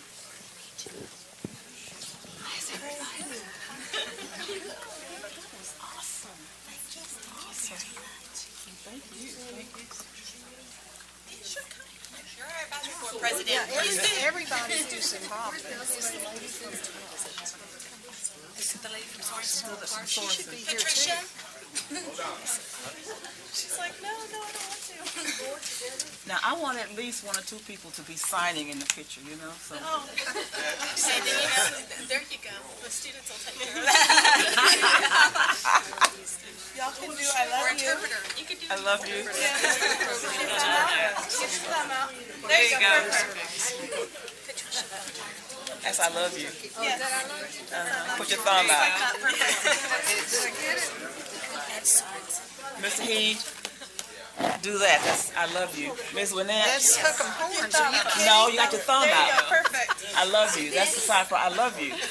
Yeah, that's it. That's it. I love you. Stick your thumb out. That's it. Dr. Fulkerson, come hop back here.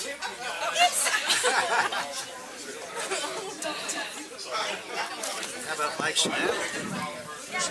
Mike, Mike Sonato. Mike, come forward, please. Come forward. Brian Stewart. Brian. Brian, you're being summoned.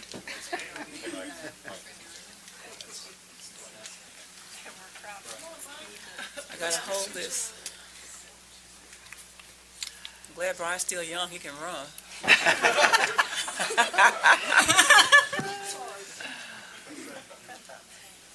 Here we go. On three. 1, 2, 3. That's a real photographer. Thank all of you. Thank you. Yes, ma'am. Thank you. Thank you. Thank you. Thank you. Oh, well, that's good. Nice to meet all of you. It is. It really is. It's really like well, good.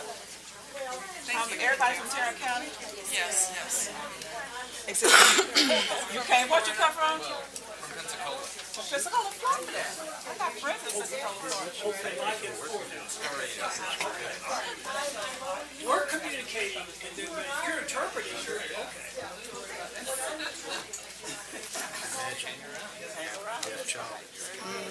You can't communicate with your own children. Sometimes those legislators out in the office are so Thank crazy. you, thank It's you. not even funny. They're thinking.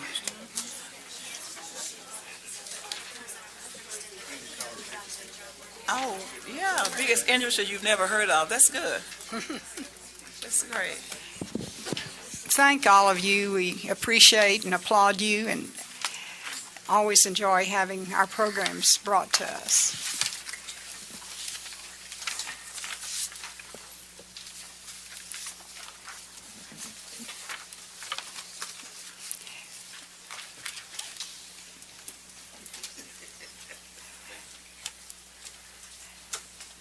Mr. Gates, you're next with a report about Community College Day in Austin. Thank you, Madam President, Chancellor, and board members. I've already been warned to be brief. And this report, quite honestly, is in part for, along with Trustees Heed and Greenhill, who both participated in this event. Each legislative session, many of y'all know, we take students down for what is called Community College Day, and it's an opportunity to interface with the legislative body and, in part, talk about our platform that Mr. Greenhill referenced earlier that's jointly been done by TACC as well as CCAT. So I'd ask the two of them to chime in as well. I think we have some students who made the trip. Are you all here? Okay, come on up. Come on up. We're going to do this fast track. Go ahead and get behind them now. Okay.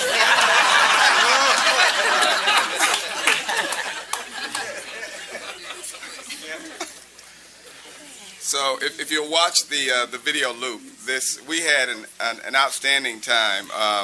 Again, I'd ask Trustees Greenhill and Heed to chime in. They were part of the visits. We broke off into groups to go and visit the different members and had interesting dialogue. So I'd ask them if they would make any comments. We covered the 5-point plan, but we opened it up to the students because this is what it's all about. And almost universally, they brought up the question about guns on campus. That was a universal topic, and asking legislators what their position was, and the students were pro and con. It was really interesting, but we tried to push the 5-point plan, and they kind of turned it around to do you see the gun rain? issue. Mr. Caglione. But you That's have the snake. And you have to see this selfie that was taken with the governor.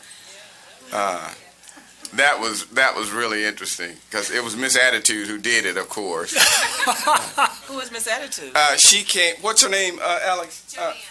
Yeah, she was here before with some presentation from Southeast Campus. You'll see her here shortly. Those are real rattlesnakes. Mm-hmm. But the most fun that I have as a trustee, fun-wise, I mean, of course, there are a lot of things that we do that are enjoyable. Is being with you guys in the at the Capitol building and talking with talking with the students and so forth, and it's a learning experience for all of us. I guess I'm making a speech there, but I don't know. But it was very, very. And then Rafael and Chea.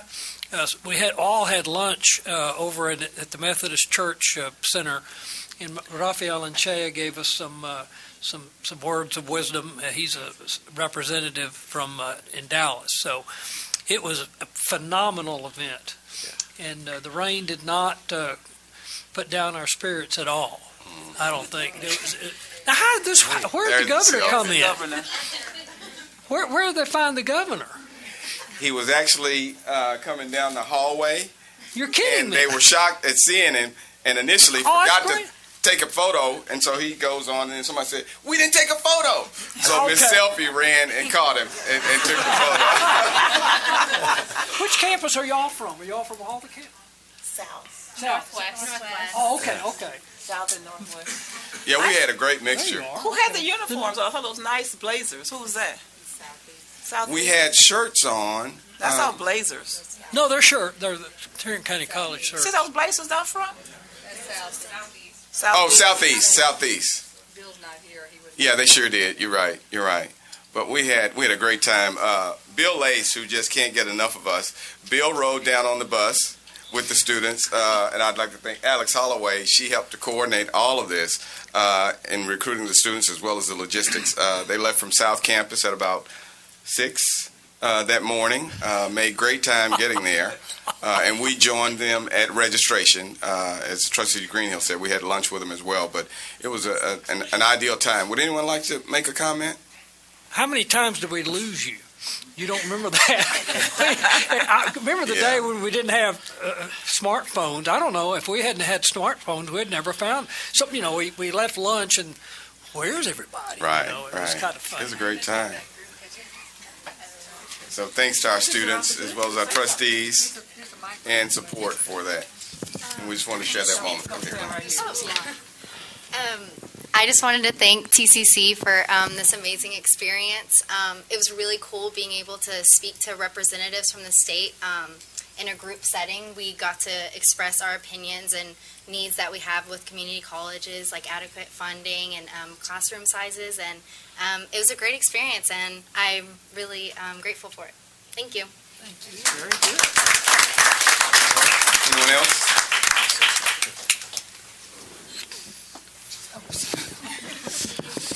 Again, I just want to express my gratitude to you all. What's your name and what are you? And camp. Austin Proddy. I'm the Student Government President at South Campus. And, there's only so much that you can learn in a classroom setting. And, it was awesome going down to Austin, really promulgating the mission statement of Tarrant County College, because we all want to achieve the dream, but let's be honest, it really begins down in Austin and fosters, again, at Tarrant County College. So thank you again for the opportunity. We're all very blessed and, again, very fortunate to have you all helping us achieve our dream. Thank you.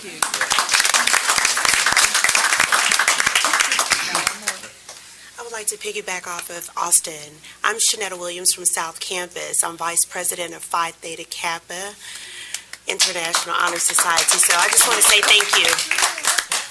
So you didn't tell us who you were, so come on, you can do Hi. that. Hi, I'm Lauren Gordon. I'm the president of student government at the Northwest campus. And, yep, that's where I am. Very good. Okay, before you leave from up here, how many of you knew who your state representative was before you got to Austin? Two or three of you knew who the state rep was. How many of you got to talk to your state rep? One. Okay. Who is your state rep? We talked to Bill Zedler. He's your state representative? And who is yours? Craig Goldman of District 97. Craig Goldman. Stay close. Was he not in his office? He didn't respond to the emails. Oh, But you talked to Nicole Collier. But you all got to meet my representative, Representative Nicole Collier, because I saw you on the picture with her, right? And she's dynamic and always accessible. We got one more who wants to speak. Yes, ma'am.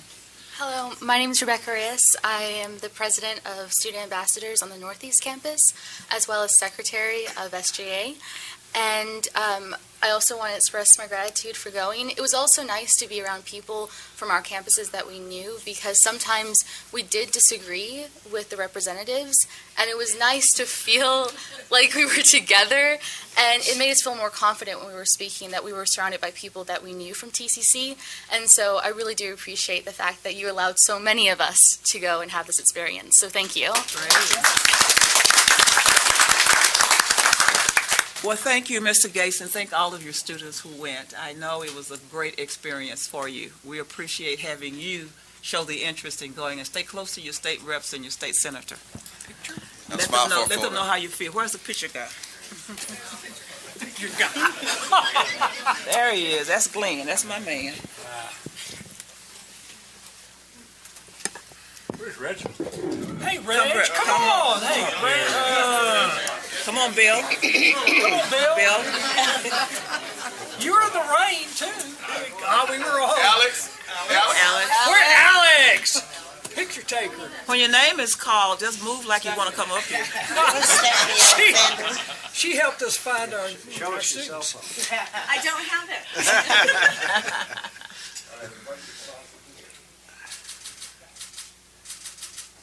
Okay, thank you all. Thank you. Congratulations. Good job.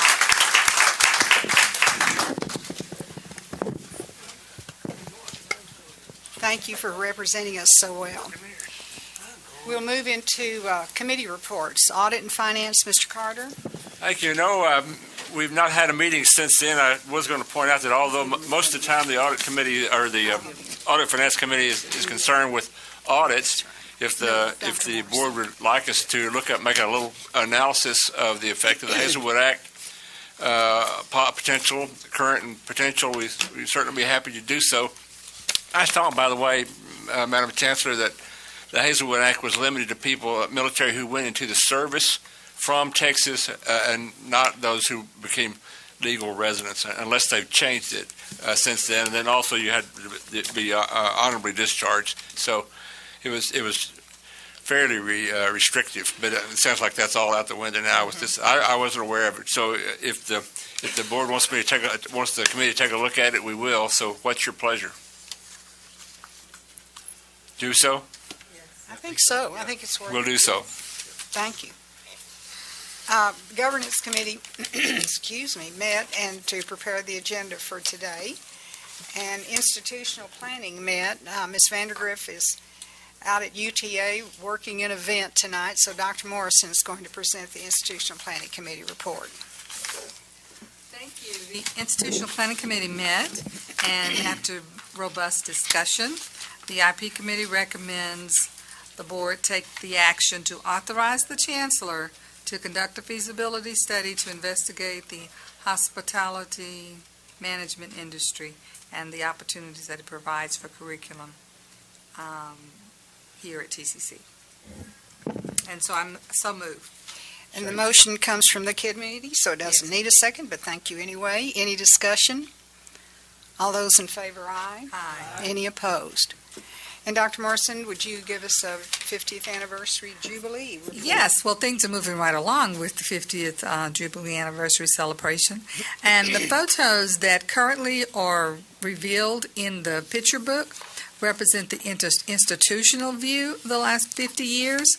And so shortly, an effort will be coming forward to solicit public input for the pictorial history to present the more personal view from the point of view of the public.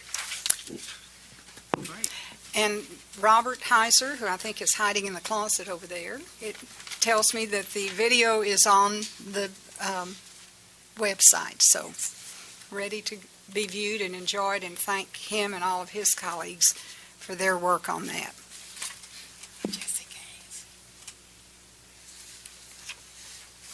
I think we're ready to go into election procedures. Ms. Robinson? Yes, I'm sure Mr. Carr would regale you with a long explanation, but number 9 is just a resolution identifying precincts within the single-member trustee districts. If Mr. Carter would read the resolution, please. Yeah, thank you. We're just doing a little housekeeping. This is a resolution identifying the precincts within a single-member trustee district for the Tarrant County College District. Whereas the state statute regulates the election of trustees to the Board of Trustees for Tarrant County College requires that there be 7 single-member districts. And whereas the Board of Trustees on September 15, 2011, adopted a revised single-member district plan with single-member district boundary lines following Tarrant County precinct lines, and whereas the Tarrant County Commissioners Court has modified, redrawn, and added several precincts to Tarrant County now, therefore, be resolved by the Board of Trustees to hereby adopt these changes to the precincts within the single-member districts 1, 2, and 3 that were enacted by the Tarrant County Commissioners Court. These precincts identified and listed on Attachment A, which I will give to Mr. Lace here, is attached here to and be made a part of this resolution shall constitute single-member trustee districts 1, 2, and 3 for the Tarrant County College District. I can make a motion this be approved. Any discussion, questions? All those in favor, aye. Aye. Any opposed?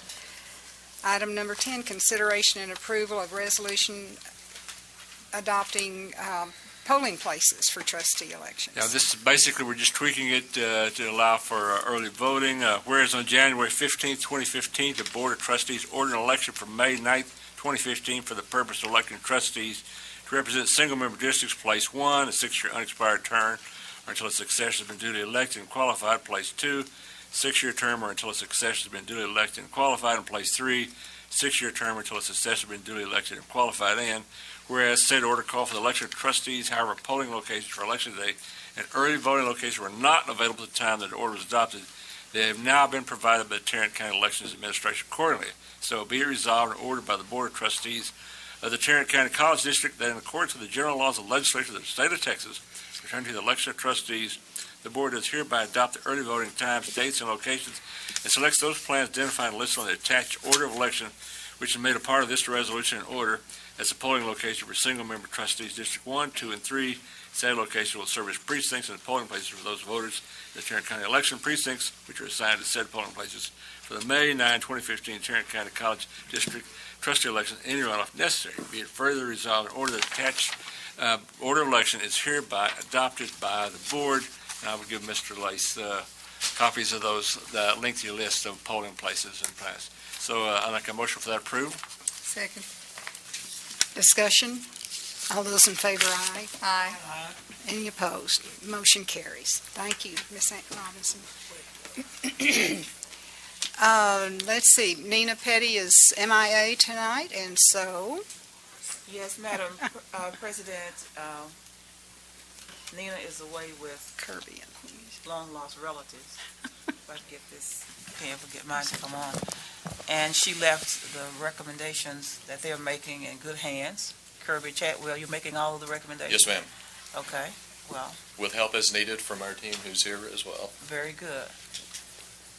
Good evening. We'll start off with the good news first. Our first item is to request board approval on the final deductive change order with Imperial Construction for the South Campus Science Building Lab renovation that we completed last year for $33,639.38. to be returned to budget. Motion to approve. Dr. Morrison, second by Mr. Heed. Discussion, all those in favor, aye. Aye. Any opposed? Motion carries. Thank you. No surprise. Yeah. Our next item is to request board approval on the Houston-Galveston Area Council. This is a mouthful. Houston-Galveston Area Council Cooperative Agreement with Nouveau Construction and Technology Services for purchase of static transfer switches for the data center at Trinity River Campus. The amount of this will be $131,265. $131,265. Thank you. Dr. Morrison moves approval. Mr. Heed, second. Any questions? I Mr. Carter? just wonder how many of the trustees here can tell me what a static transfer switch is? We got a quick briefing at the governance committee meeting. I guess I didn't know either. I had to look it up, but it strikes me that if you're going to vote for $131,265, you ought to at least know what you're voting for. And I don't think really any of us do. This seems like an inordinate expense for what I read to be. I figured, static electricity, but no, it's power transfer mechanism. That seems like a lot of money for one campus to do this. What's holding it together now? David, do you want to, or Tim? The important two words in this request is data center. The Trinity River houses the district data center, so all of our computing, all of our networking, main environment is in the basement of Clear Fork.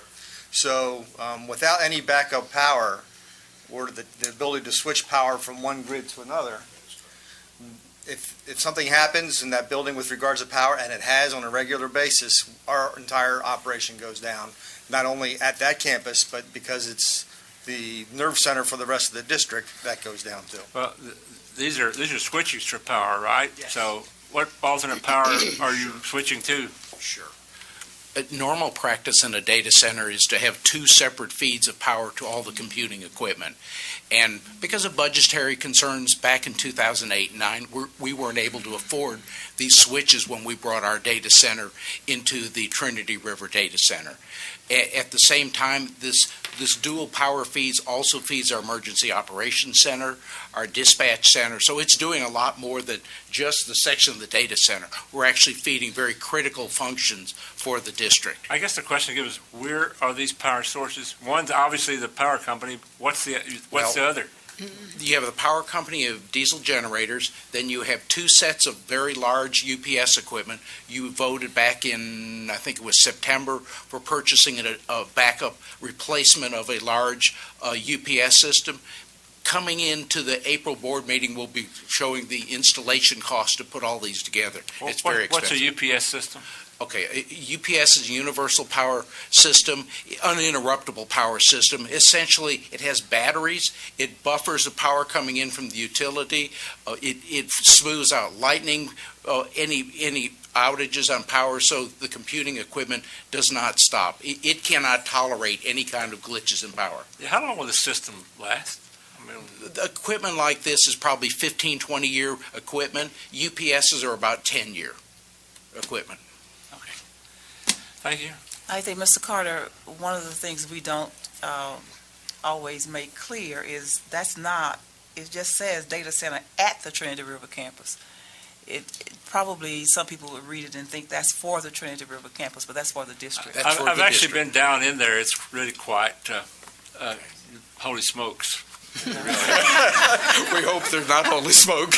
Yeah, you hope not. Yes, It's not only It is a radio wow centers, factor. Radio shacks too. that is correct. You won't have to worry about that much longer.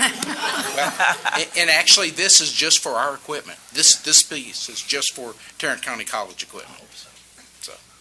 Okay. Well, it's really important that we don't have any outages. That's exactly That's right. very important. So, And it's expensive. yes. More than anybody wants to know about static transfer switches. Now you know. There you go. Okay. So, Okay, there's a Madam- motion on the table. yes, and for clarity, I would move that to transfer switches for the district data center at Trinity River campus. And put district in there. Okay. No problem. Dr. Lace, you get that? It's already in. Thank you. We'll need to, I made the motion. okay, so we don't need to vote on the amendment? I think we do. Okay. let's do- Motion to amend, is there a second? Second. All those in favor, aye. Aye. Any opposed? So the amended motion now is what you see there with the word district added to Data center. data center, district data center inserted there. Motion to approve the amended motion. So moved. Yeah. She had the motion already, so. Just vote again. Yeah. You can All never those vote in too favor, much. aye. Aye. Any opposed? Motion carries. All right, item number 13. Thank you. Thank This you, is to Bob. request board approval for the Interlocal Purchasing System Cooperative Agreement with TDI Industries to replace sanitary sewer system servicing the central utilities plant at the South Campus for $140,000. Motion to approve. So move. Second. Any questions or discussion on sanitary sewer systems? Is this related to the new building? I think This this is- is the entire David, come over. This is more campus. related. We have another project coming up soon for renovation of the heating and cooling equipment in the central plant, so this is needed to be done before we can go do the upgrade in that equipment. It will help serve the new building, but serving the campus overall. Okay. It's campus-wide. Yes, ma'am. Yeah. Other questions? All right, all those in favor, aye. Aye. Any opposed? Motion carries. Thank you. Thank you. Our next item is to request board approval for a contract with Basecom Incorporated for the construction of restrooms and offices in the Northeast Campus District Plant Warehouse for $501,777. And I'll just add a little note, it's in the backup. This is another in the series of projects we're having to do because of the Early College High School going in this building. So this is about the fourth project that's a fallout of that. So Motion to approve. So move. Mr. Greenhill, second. Mr. Heed. Discussion? Questions? All those in favor, aye. Aye. Any opposed? Motion carries. Item Thank number 15. our last item is to request board approval for a job order contract with Construction Trade Services with Business Flooring Partners to replace the carpet at the Northwest Campus Library for $130,925.47. This is a not-to-exceed contract. Motion to approve. So moved. Dr. Morrison, second. Mr. Heed. Discussion? Questions? All those in favor, aye. Any opposed? Motion carries. Thank you very much for your support. Thank you. Thank you, Mr. Chadwell. Item number 16, Mr. Marshall. Good evening. I have a different switch to talk about. Item number 16 is for an agenda item for request for board approval of a data center switching upgrade from Flair Data Systems Incorporated. Recently, in the last 2 years, we are moving away from individual computers to the types of equipment you have in front of you. They're known as virtual desktops. That requires a different type of network electronic server back into the data center because it's transferring data at a different rate and at much more larger blocks of data because there's not a computer at this end. So this equipment is that equipment for the data center. It's part of the budget request that we made. We anticipated this cost, and it's for $191,140.21. Motion to approve. Mr. Heed, second. Second. Dr. Morrison. Discussion? Questions? We look at the bottom paragraph on this, and we have a fairly grandiose thing about all the swell things it will do, but we don't know if that's true, do we?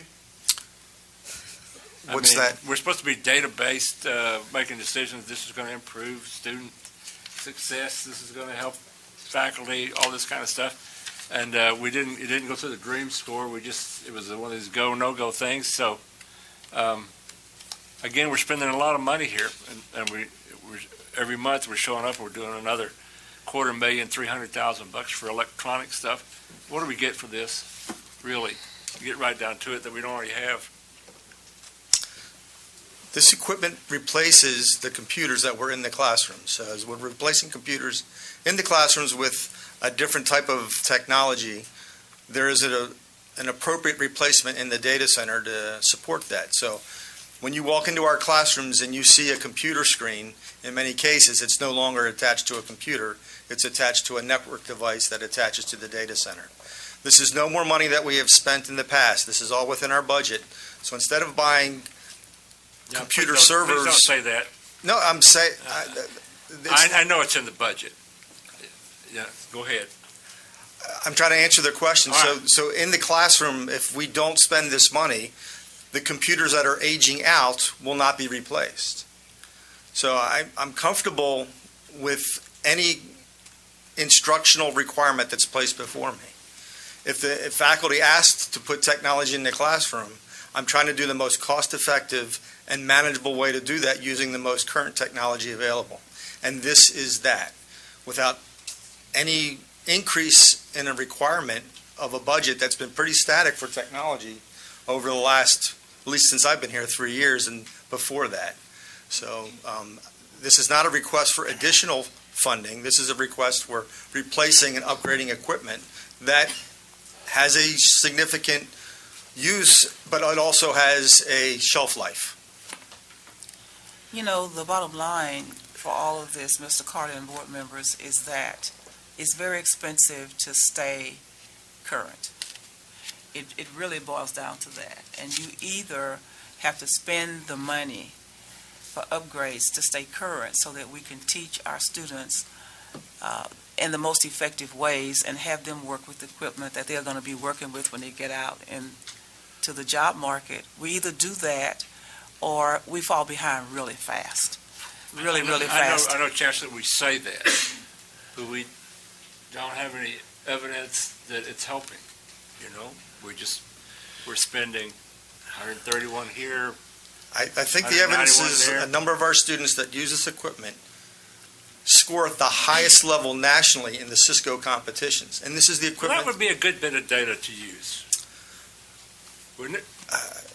Except... I have a summary. But Tim, the thing is, you're talking about a handful of students. I'm talking about 50,000. Yes. At 50,000 plus.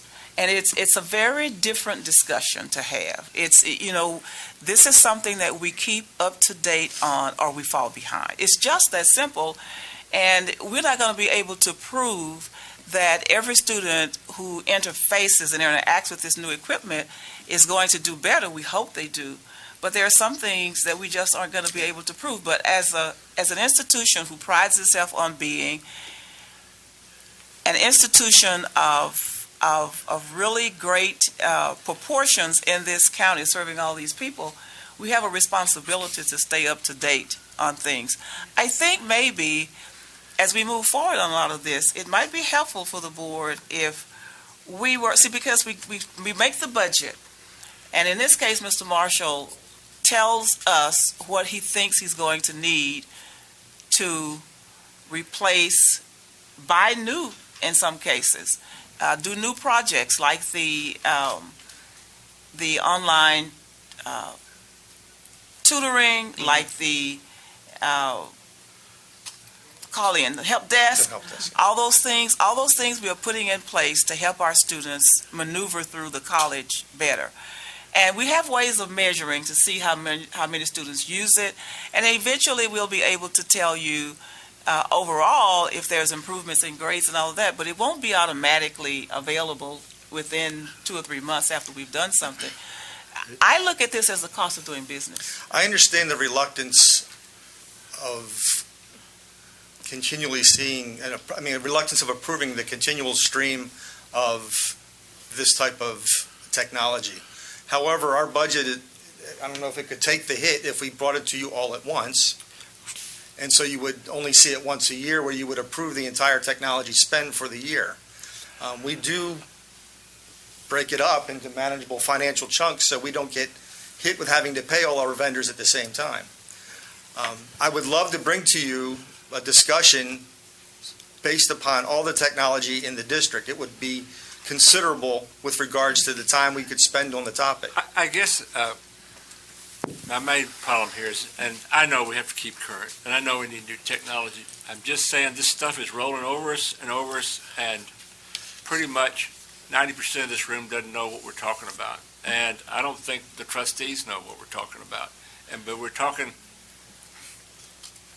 well, we're talking hundreds of thousands of bucks, and it's showing up every trustee meeting. It's a lot of money. So, Mr. Marshall, maybe another way to put it would be, what happens if we don't approve this? What would be the alternative?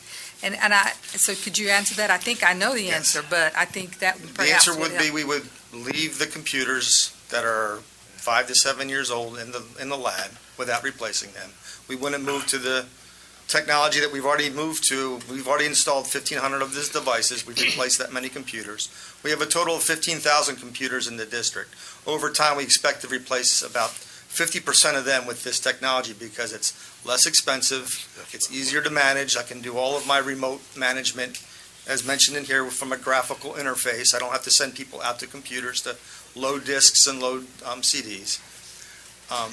Over time, if you don't approve this, the current technology will continue to have, or will begin having significant failure rates. So you're talking about now, computers fail about 10% of the time. Once they get past 6 to 7 years, they'll start failing about 20% of the time.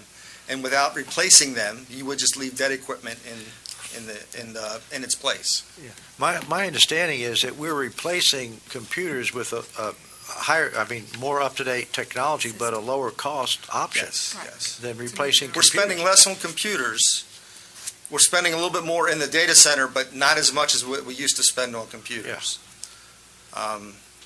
So it's a lower cost, more efficient. I probably have this fiscal year less budget than I had last fiscal year. Total overall operating and labor budget, my budget went down. So it's not a bad thing because we're able to do things efficiently, less cost, and still provide equal or greater service based upon the equipment that we're putting in place. And might I just say that even though it seems to people that we go through these agendas rather fast, and there's a lot of technical language and high dollar prices, remember, number one, that the board gets the agenda ahead of time, and we have the option and the opportunity to call staff members and get a tutoring lesson, get a walkthrough to answer any questions we have, and we very often do that. And so I think anybody in the audience who needs to know what we were talking about, if they don't, they can certainly access their data devices and research and look it up.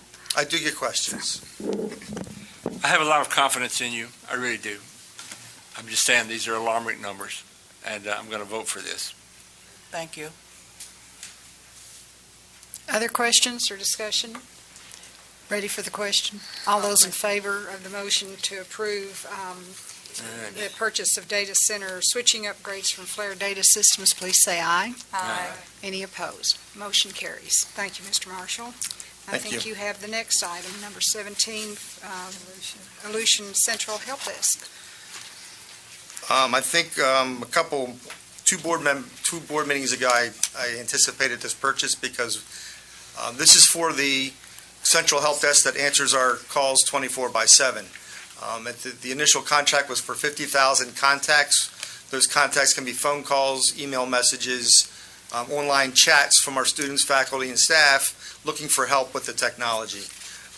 We went through those 50,000, I think December and January timeframe.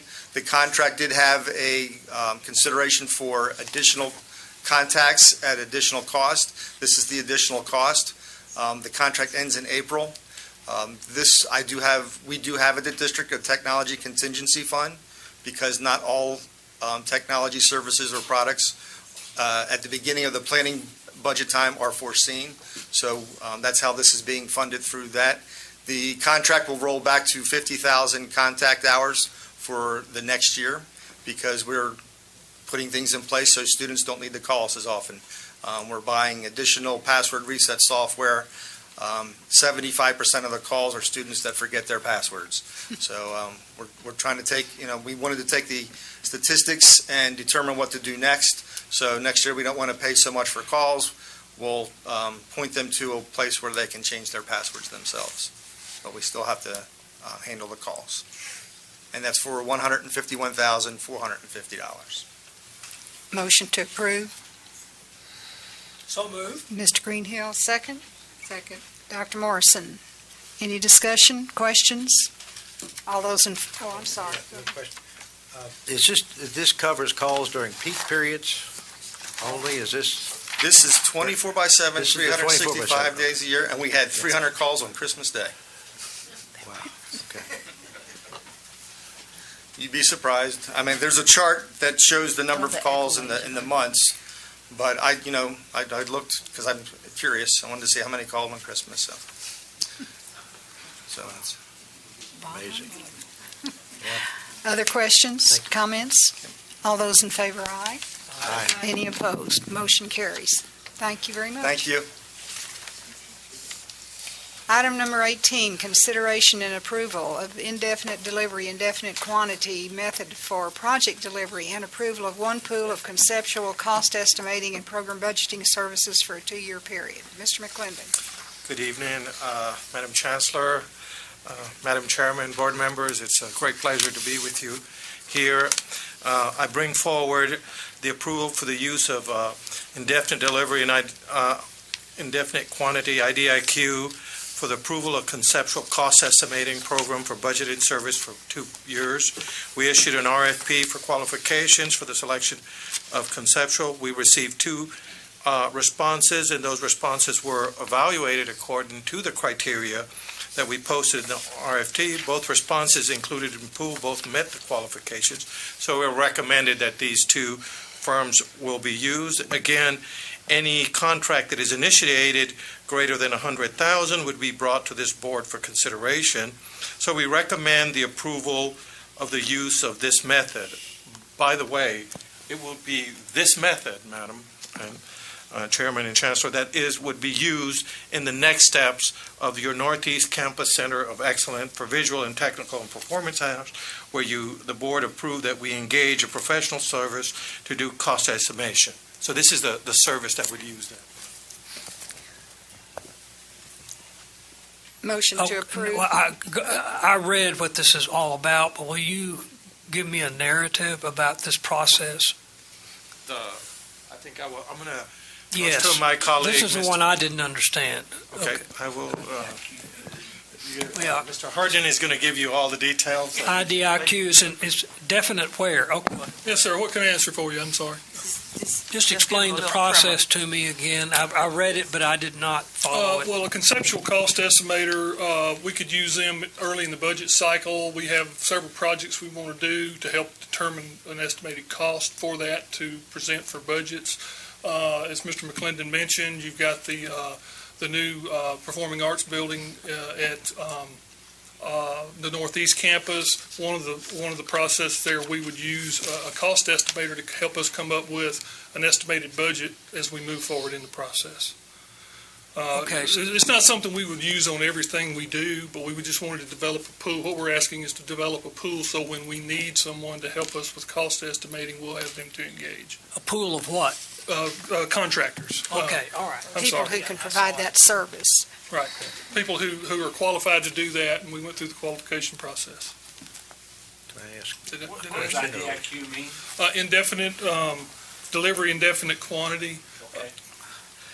Meaning we're going to engage a firm, but we won't know what a contract will cost until we have a need to use them, and then we go through the process, and then we would bring that contract forward for you. You only got 2 responses. Is that normal, or is that below average? I can tell you that over 46 downloaded it off our site. Why, it's hard to answer sometimes why we don't get more bids than we do occasionally. This was a pretty intense bid. We asked them to go through some estimation exercises, part of the evaluation. Most of the contractor, these type people know where we are with business and or with projects. We haven't had a lot of projects lately, so they may have looked at it and said, well, they probably don't have enough for me to get involved. That's speculation on my part, though. So, but the two that replied were both MWBE certified firms through the North Central Texas Regional Certification Agency, and both were very well qualified per the committee. So. Okay. Thank you. Motion to approve. So moved. Dr. Morrison, seconded by Mr. Heed. Discussion. All those in favor, aye. Aye. Any opposed? Motion carries. Thank you, Mike. Mr. McClendon, monthly financial report. Thank you, Madam Chair. Madam Chairman. Okay, first of all, I thought I would, I'm always trying to reinvent myself to give you all more opportunity to see our great financials. I really feel very proud of our balance sheet, so I'm going to give you a highlight and then we'll go into more specifics. Overall, this month we have $48 million in cash that we took to our investment portfolio, so we will be able to talk about your comments. I look forward to that, too. If we look at our P&L, the way that we're going to look at all our items, we will look at, we are 5/12, or 5 months out of a 12-month cycle. That means it's 42%. So we're going to look at anything that's greater than 50%, right? If we look at our total revenue, it's at 70%. So, again, this is a very good performance. If you look at the 157%, this is where we do our adjustments mark to market. And so when you have a mark-to-market adjustment, it's going to be based on the current market adjustments. It can go up or down, and that's why you see this. This is an accounting record, and it'll only take place, but U.S. GAAP requires that we do it, and so we have. So I just wanted to highlight that. So if we go to our expenses, you can go all the way to the bottom. There you go. Okay. We looked at we look at every month, Mr. Vick and Ms. Chang, we look at the total expenses item by item, and we look at anything that would fall out of our threshold. We look at the total is at 48%, we're looking at 50, so it's fine. But when you find individual items that you will see that they have a higher percentage, some of the conditions, and we look at this, that remained, and we take them at the beginning. There are encumbrances that would have for more than one period. We have prepaids that will be for more than one period, or we have paid for a calendar year rather than a fiscal year. So you may see numbers that are greater than the 50%, but if you look at the total expenditure, it is at 50%. So that means that is a healthy P&L. And all right. So now we would like to go to our investments. Okay, so I'm going to go and I'm going to. If you look at our investment pools, and the investments pool is going to be where we want liquid cash. We can turn that around in hours. And so the rate of that we're going to get, it is a smaller rate. If you look at, so what we tried this month, Mr. Heed, we knew you were going to ask this question, so that's why we did that. We took a short-term investment, and if you look at the short-term investment, where I've highlighted this, we actually went into $30 million, and we have the highest percentile. If you look, it's 0.2. Now, the way that we manage our investments is according to the PFIA, and it also is on the policy that this board approves.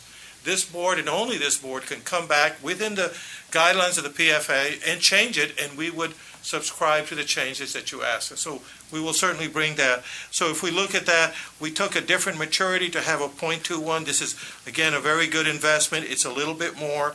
And so that's where we were trying, as you mentioned, we knew you were going to ask that, so we went ahead and looked at something that would give us a little bit better.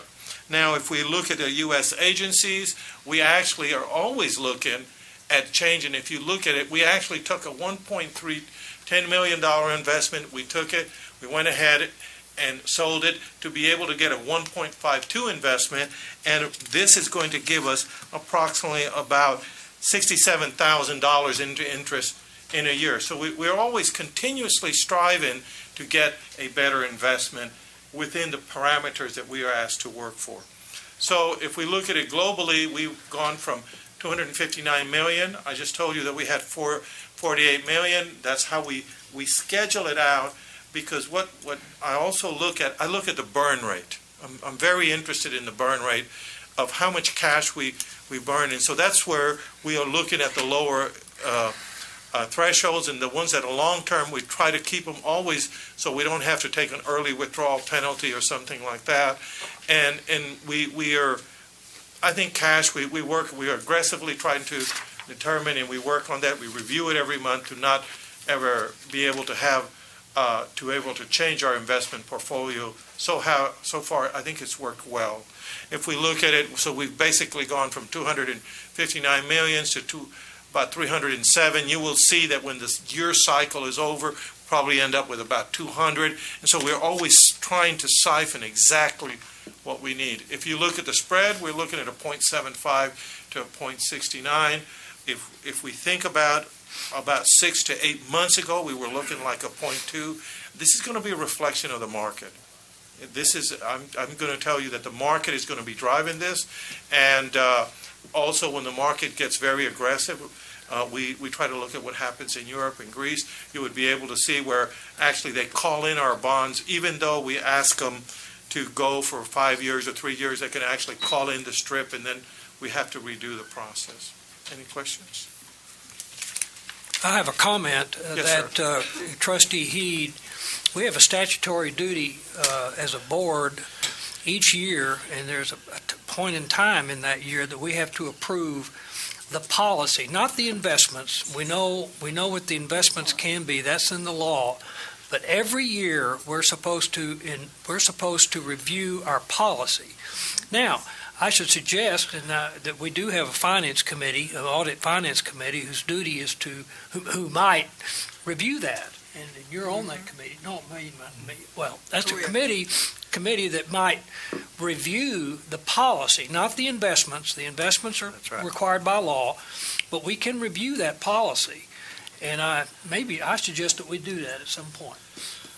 Yeah, I'm just looking at the numbers. We got $300 million. And if inflation is 2.8, I don't know what the figure is, and we're only earning 0.8, that's a 2% loss, not actual, but due to inflation, buying power. That's $6 million, and in a year. And so, like Mr. Greenhill said, I'm not saying we can do equal inflation, but it's something maybe we ought to look at, try and do something. If you've been reading, I'm sure you read that Wall Street Journal every day, but it's like there's a lot of money leaving Europe, Greece, places like that. I saw there's one Swiss bank that's now charging large depositors like 1/1000% to put their money in, so that they're actually taking from the principal, which basically is saying, please don't give us any more cash. So actually, if that continues, I think this will probably actually drop some more. But we'll be happy to look at it, but I doubt very much that anything that we could come up with would beat what you're already doing, sir. Right. Very much, I doubt. I believe, if my recollection is correct, we engaged a firm to help us look at what our investment policy should be, not very long ago. Is that right, Mark? We did.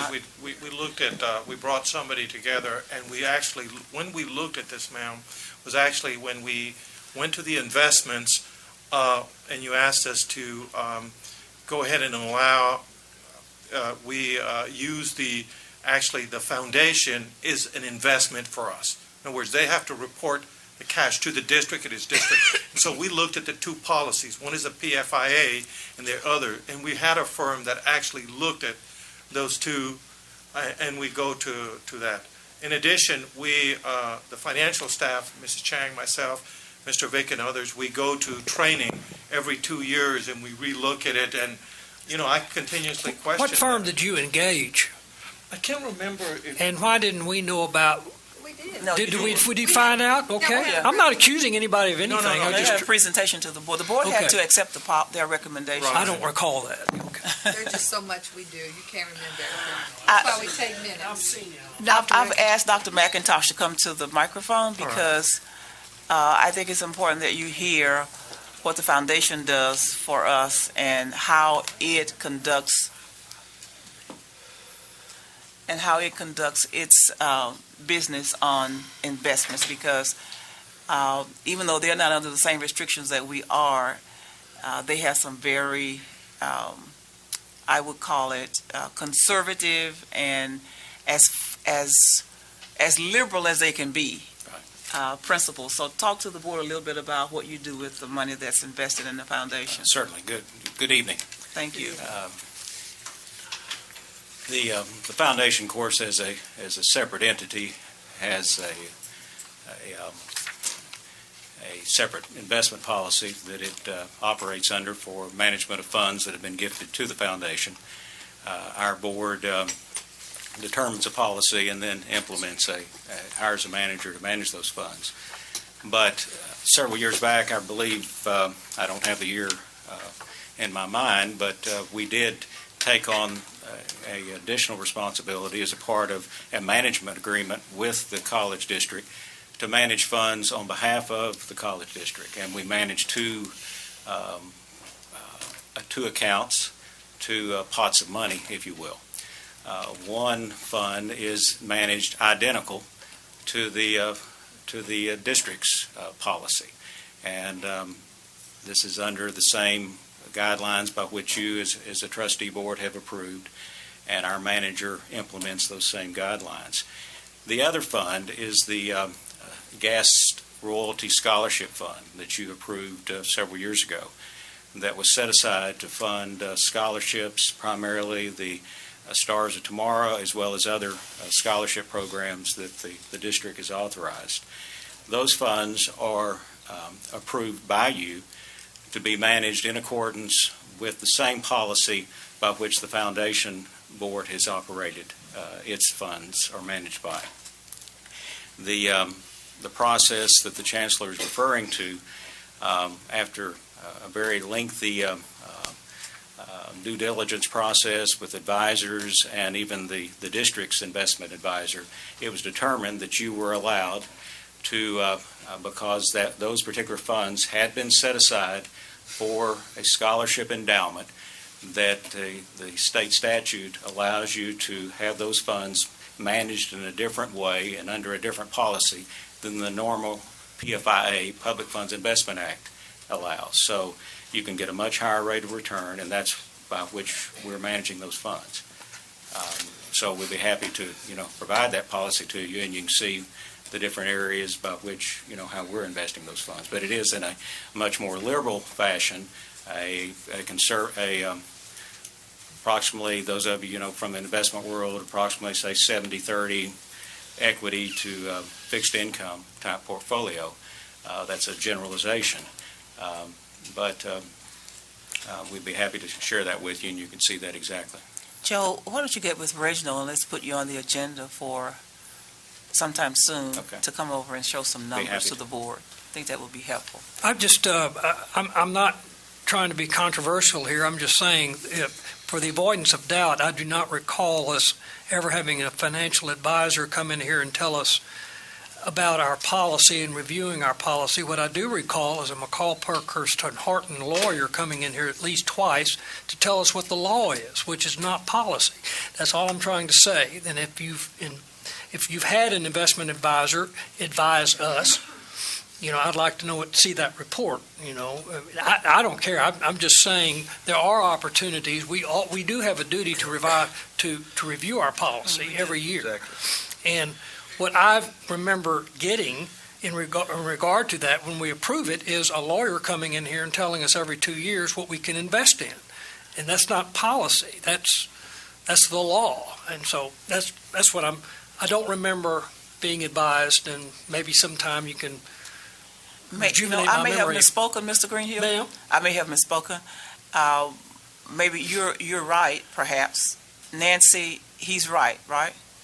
Okay, you're right, Mr. Okay. Rubio. Nancy remembers it just that way. Lawyers tell us what we can and cannot do according to law. Yeah.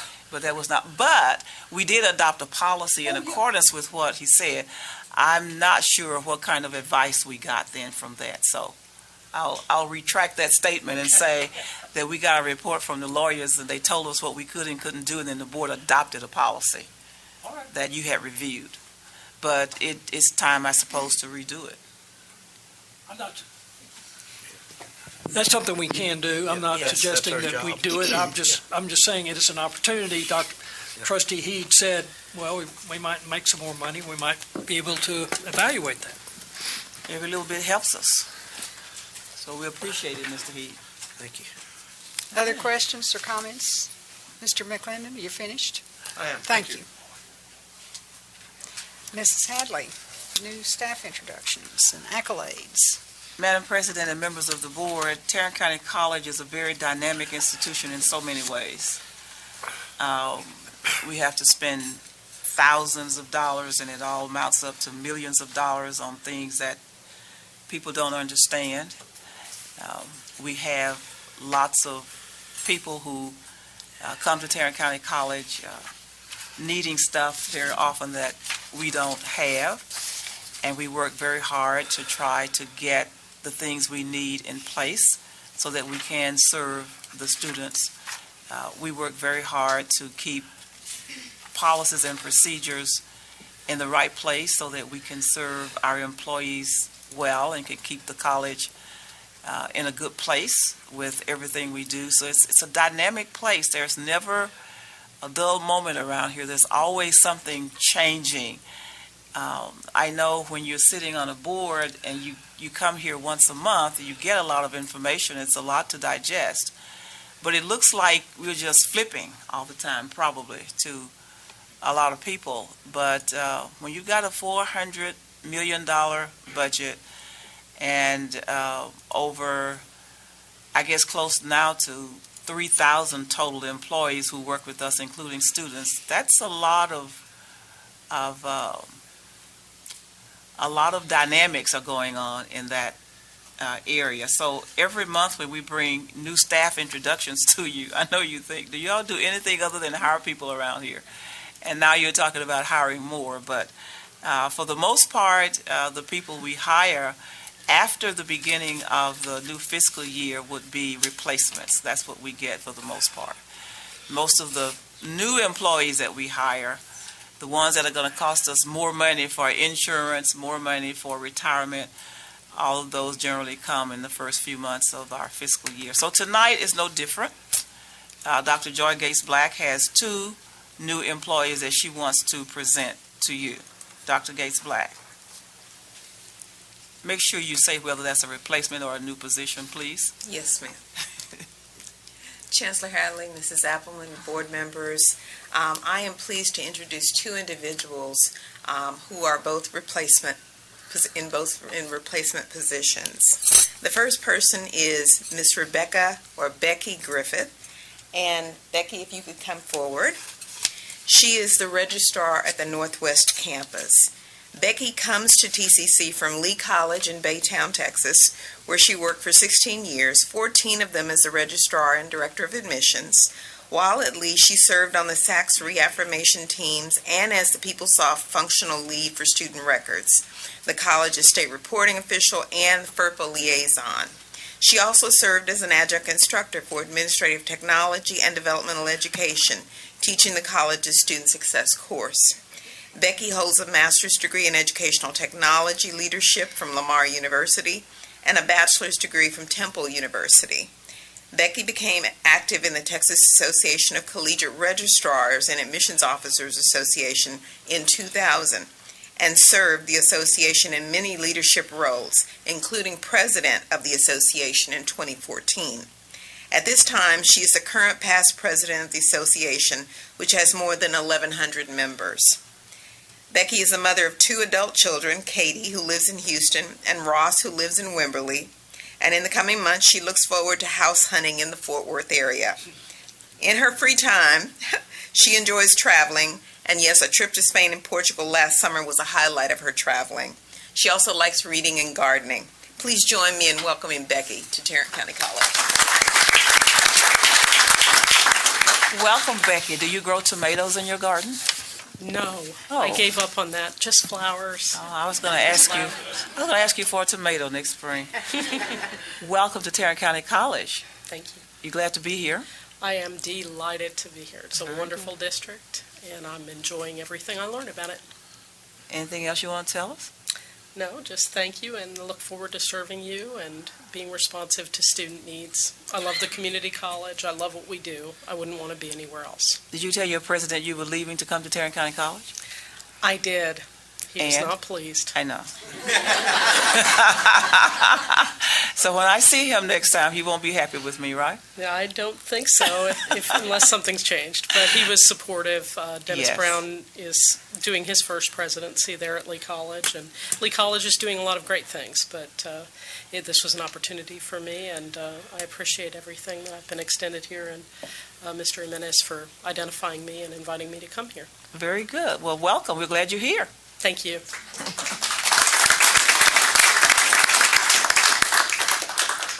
I am also pleased to introduce Dr. Nancy Curay, and Dr. Curay, if you would make your way, as the new Associate Vice Chancellor for Academic Affairs. Dr. Curay comes to Tarrant County College after serving for 4 years as the Vice President of Instruction at Cedar Valley College. Dr. Curay has more than 35 years of experience in higher education at the university and community college level. Her career began in student development and eventually led to a number of progressive positions as an instructor and administrator at Marin Valley Community College, Antioch University McGregor, now Antioch University Midwest, and Governor State University. In her new role as Associate Vice Chancellor for Academic Affairs, Dr. Curay will be working with district and campus leaders as she provides leadership of college-wide academic support, program development, academic assessment, curriculum and instruction, and faculty credentialing. And in this capacity, she will also lead the academic affairs area in working collaboratively with student success, enrollment services, student development, and community and industry education to create seamless pathways for students to enter and move through Tarrant County College. As a community college graduate, Nancy knows firsthand the transformative impact of quality programs and services. Dr. Curay comes to us with significant experience in regional accreditation. She recently led her assigned instructional division at Cedar Valley through the Southern Association of Colleges and Schools Commission on Colleges reaffirmation process with no recommendations. She also provided oversight of Cedar Valley's Quality Enhancement Plan. In addition, Dr. Curay has served as a reviewer and a panelist for the Higher Learning Commission North Central Association accrediting organization. Dr. Curay has earned degrees from Marin Valley Community College, an Associate of Arts in Business, Lewis University, a Bachelor of Arts in Business Administration, Benedictine University, a Master's of Science in Management and Organizational Behavior, and Colorado State University, where she had a PhD in Education and Human Resource Studies with a specialization in community college leadership. Please join me in welcoming Dr. Curay. Dr. Curay, welcome. We're glad to have you. Thank you. I'm glad to be here. I'm not going to return Jennifer Wimbrich's call. I can guarantee that she'll have some issues. We're glad you're here. Thank you. I'm happy to be here. Thank you for Where this is opportunity. Cedar Valley School? It's in Lancaster, Texas. Part of Dallas County part of Community Dallas. College. Okay, so you're in Texas. Yes, Okay. I've been here. Yeah. You've met the president over there. You just may not remember right now. Well, anything else you want to tell us? No, thank you very much for this opportunity. Do you grow tomatoes? No, I do not. You don't want me anywhere near your plants. Well, we'll let you work your magic at Tarrant County College. Thank you. Thank you. We're pleased to have you here. Dr. Peter Jordan is up to introduce. I have you on my list. Well, you can talk to Reginald about how you got on my list. He went out to get coffee, and so he missed that. Okay, well, Dr. Peter Jordan does not have anybody to introduce. He's talking.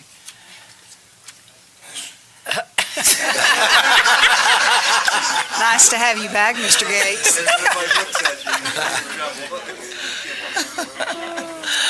Dr. Jordan does not have anybody to introduce tonight, but that's okay.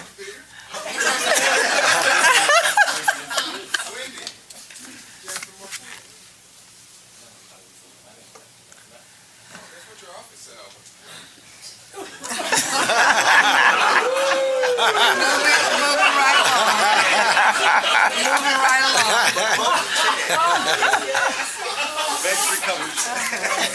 Well, I'll move to the next item, board members.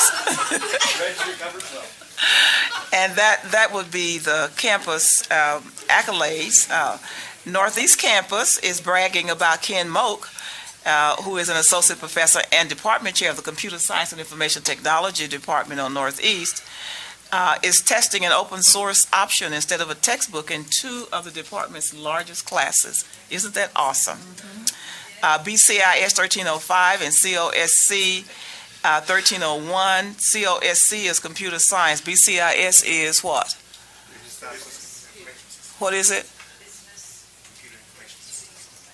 Business Computing Information. Those are 2 basic courses that students have to take, right? Right. The approach only requires the student to purchase a lab package. In the past, this approach has saved over 1,700 Northeast Technology students $60.75 each before taxes. Net savings for these 2 classes was $105,340.50. Other courses with smaller enrollments are also testing alternative resources, and those savings to the Northeast students are estimated to push this semester's savings to $113,786. In some classes that have not yet adopted a common textbook, the savings have been estimated to be $200 per student from the expected district adoption. This is really, really wonderful. That's great.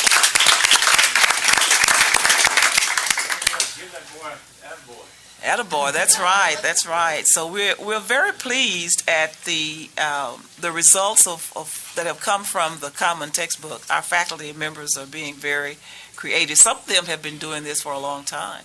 It's just that it's all coming now together, and it's saving our students a lot of money. The Northeast Campus has a new partnership with the City of Arlington that requires their firefighters to be certified EMTs. So they're going to have that dual certification as a firefighter and as an EMT, and Northeast Campus is going to offer the industry education training that they need to do that. That's very good. I think that's the move today. Most of the fire departments now are demanding that they have both a firefighter as well as an EMT on the fire trucks. And generally speaking, when there is an emergency, the fire truck gets there before the ambulance does, and they do a lot of good work. So congratulations on that, Alan. On the Northwest Campus, Dr. Curtis Fukuchi, did I say that right? Donated 10 chess sets to W.J. Turner Elementary School and is mentoring a faculty member there to run the chess club. Isn't that great news? Yes. He has met with a 5th grade teacher who agreed to sponsor a chess club there and has spent time discussing how to develop the club and about the possibility of entering students in competition. Think of the great feelings that the students will get from that, as well as their self-confidence is surely to grow. Dr. Eric Jackson, Vice President for CIE, Community Industry Education. Is that the new name for all of the campuses? Yes. Okay. Community and Industry Education. I missed that one somewhere along the way. Along with Gail Washington, the program specialist, and Ryan Kelly, the Veterans Coordinator for Public Services, are the new host of Alliance for the Brave, a 1-hour radio show on 1160 AM KVCE. How about that? So you tune in to get the latest from Northwest Campus people that discuss education, employment, and training solutions for those who have served or are serving in the line of duty. Each Tuesday from 6 to 7 p.m., they will interview community partners, subject matter experts, as well as Tarrant County College students, professors, administrators, and staff on a variety of topics as they pertain to certificate programs that will best suit those who are used to the work ethic and energy of a first responder. The show recently highlighted the Fire Service Training Center and will later present the offerings of our Criminal Justice Training Center, Center of Excellence for Aviation, Transportation, and Logistics, and Water Wastewater Treatment Program. The Tuesday edition of the Alliance for the Brave also offers resource suggestions that will announce event specific but not limited to the Northwest campus at Tarrant County College. So you are going to be nice and share the airwaves with the other campuses. That's very good. On South Campus, kudos go to Dr. Bacall and the Construction Management Program student team who walked away with 3 awards from the International Builders Show and Convention held in Las Vegas. They win any money while they were there? They didn't tell you that. Students Nicholas Rex, Jennifer Weaver, Russell Miller, and Hunter Reinhardt were awarded the 2015 National Champion Residential Construction Management Competition Award. That is awesome, Pete. We need to applaud that one. That's wonderful. And then the whole team received 3rd place honors from the student chapter of the National Association of Home Builders for Outstanding Student Chapter, and student Russell Miller received the National Association of Home Builders Outstanding Student Award. Wow, that's another great accolade. That's great. And then the Generation Hopes students participated in the regional competition sponsored by the Texas Alliance for Minorities in Engineering on Saturday, January 31st. At the Southeast Campus. Over 40 students competed in the event. And on the Southeast Campus, the Julius J. Carrier Library has been hosting an exhibit from the Smithsonian Institution, the American Library Association, and the National Endowment for the Humanities. The exhibit, Changing America, the Emancipation Proclamation 1863 and the March on Washington 1963, and accompanying grant and programming are brought to TCC Southeast through the work of Dr. Tracy Menzenmeyer, Assistant Director of Library Services at Southeast, in cooperation with Heidi Yapple of Grants and Development. The exhibit and programming run from January 12th to February 19th. Up to this date has attracted 600 visitors. With the help of Dr. Melissa Evans, Assistant Professor of Kinesiology, Tarrant County College Southeast has been awarded gold level in the Fit Friendly Work Site program developed by the American Heart Association to recognize employers who work to create a culture supporting health in the workplace. The Southeast Campus gold level recognition is valid for 1 year and is a result of fulfilling criteria related to physical activity, nutrition, and a culture of health. That's something all of us need to be aware of on all of the campuses. I think all the campuses do have something along that line. At Trinity River Campus, students from the Texas Academy of Biomedical Sciences, the Early College High School, are continuing to excel in their programs. The TABS Whiz Quiz team will compete in the finals of the Fort Worth ISD tournament, and the students in the Health Occupation Student Association have advanced to the finals in their competition. Graduating seniors are receiving exciting news. Here are some of the colleges and schools that have already accepted them, those who are seniors. TCU, Austin College, Texas A&M Commerce, Baylor, I guess that's ACU, Abilene Christian University, UNT, UTA, Tarleton State, Eckerd College, Concordia University, Columbia College in Chicago. Where is Eckerd College? Florida. Florida. It's in the West Coast near just above Tampa. Good. So they're getting attention. That's very good. And on January 27th, Professor of English Jim Schrantz and Instructor of History Chad Woolley participated in the Rotary-Sponsored Job Shadowing Project. And the picture below shows Dr. Schrantz, who is on the left of the screen, and Mr. Woolley in the center of the screen. Had students job shadowing them in a project. 2 juniors from the Young Women's Leadership Academy, our neighbors right downtown. Wonderful. Excuse me. In academic affairs, Dr. Jane Harper, our former Associate Vice Chancellor, has been for academic affairs, and you just met her replacement a few minutes ago. I have some, Shelley, thank you. Has been selected as a distinguished alumnus of Texas A&M University Commerce for 2015. She will be formally recognized at a special event on April 25th, 2015.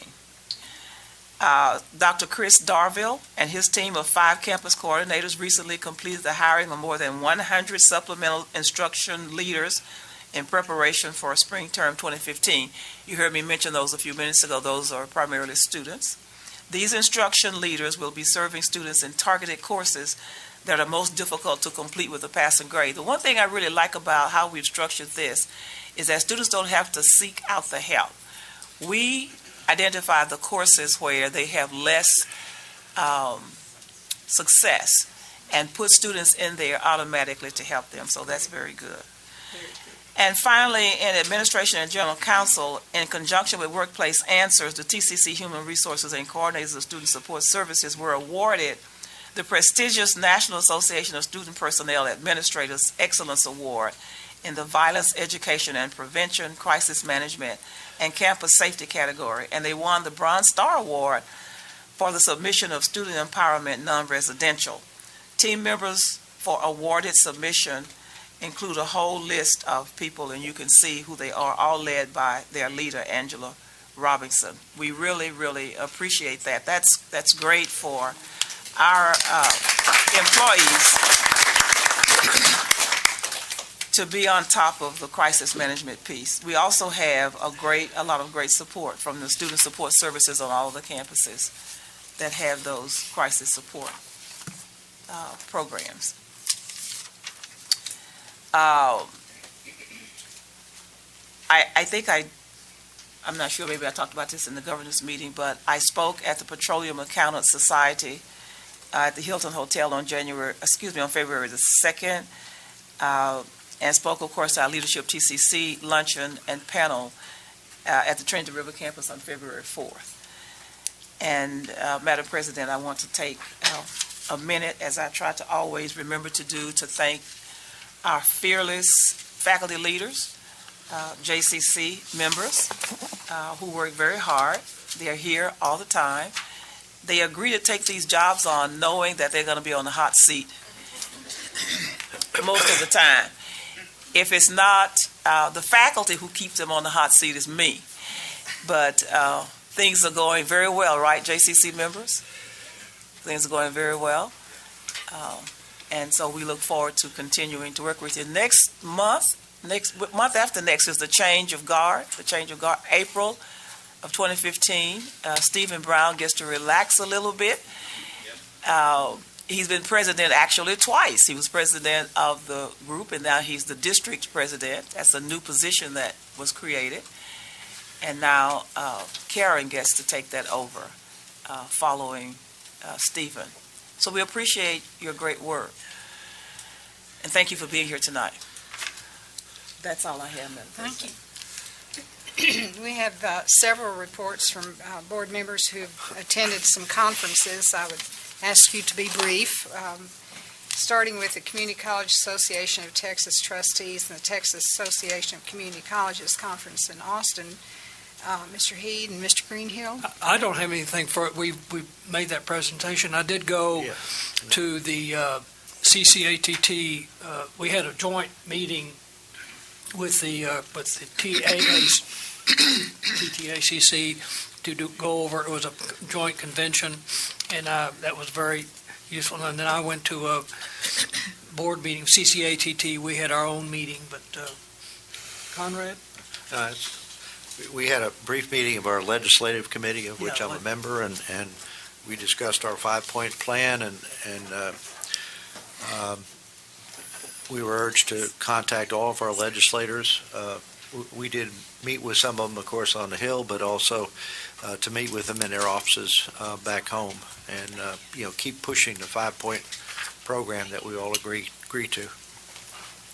Would you all like to add anything to the students' report on College Day in Austin? On the College Day in Austin. Do you have anything to add? It was a fabulous event. It was just, it was awesome. I've told you before, Madam Chancellor, Madam Chair, that being with the students and listening to them and participating with them and making friends with them is a very wonderful thing for me. In a similar vein, I don't know who selects the students that go there, but I'm telling you, they're outspoken. They have no fear. They debated the gun issue. They did a lot of things. I mean, they were they were very good people. We were proud to have them as students. And Mr. Heed, you went to Washington for the Community College National Legislative Summit. That was an incredible conference, as it always is, but this time I think was even better. It was so informative, interesting, and productive. And I'm not going to go into everything, but there were three speakers that really stood out in my mind, and Dr. Gates, Reginald Gates over there might add to this, but number one, Mr. Greenhill, we did not get lost, not once. But there were three speakers that really stood out. One was Ted Mitchell. He was the Undersecretary for the U.S. Department of Education. One of the things that I was so impressed is how much these representatives know about community colleges and how supportive they are of our mission. He was talking about the President's initiative for the 2 years free of community college, and he said one of the things you need to talk to your legislators about is to begin a dialogue of discussion of how we can implement some of these ideas, because community colleges, and you'll identify with this, community colleges promote access, affordability, and the desired outcomes. So he's got the message. The second one that was so great was Jill Biden. Jill is not only the second lady of the United States, but she works every single day in a community college, which is just amazing. And you talk about a potential speaker for any community college, if we can possibly get her. I know we tried. She's just incredible. Thomas Perez was the third. He was the U.S. Secretary of Labor. He was so knowledgeable and animated and energetic speaker. He was just unbelievable. And I want to read this. He said, "Community colleges are the secret sauce that connects with people seeking to punch their ticket to the middle class with companies seeking to grow their business." So we're the secret sauce. He also talked about apprenticeship, and I don't know if we've looked into that, but he said 150 community college districts have adopted the apprenticeship program, and urged us to look into that program. He quoted the figure, if $1 invested in spending in that program yields a $28 return. And he was talking also about the President Obama's initiative, and he said this is not a red or blue moment. Instead, it is a red, white, and blue opportunity. Very, very good conference. Thank you for going. We have our own secret sauce in Tarrant County. You may remember last month we recognized the Chancellor for receiving the Vandergriff Award and Troy Vaughn for an award, both given by the local workforce board known as Workforce Solutions. And I missed one. Jennifer, stand up. Jennifer Hawkins is Director of Corporate Solutions and Economic Development for Tarrant County College. And it's been my pleasure to interact with her, not only on behalf of the board, but my work with the Workforce Solutions Board. And Jennifer was honored last month as well, and I neglected to call her name, and I apologize. Yay, Jennifer. Congratulations. This is interesting. Not many of the cities or chambers in our area go to the table to woo businesses that they don't take Jennifer or someone from her shop with her. That's right. And they sent us some numbers. The Economic Development Partnership we share has added approximately 4,500 new jobs in the county, bringing over $350 million in capital investments, $300 million in payroll, and eventually $350 million in taxable sales. And Jennifer is an important part of this. She represents us, she represents our training programs, and we appreciate you and applaud you. And I apologize. And finally, I want to personally and publicly thank those of you who took time to visit with Nan McRaven over the past few weeks.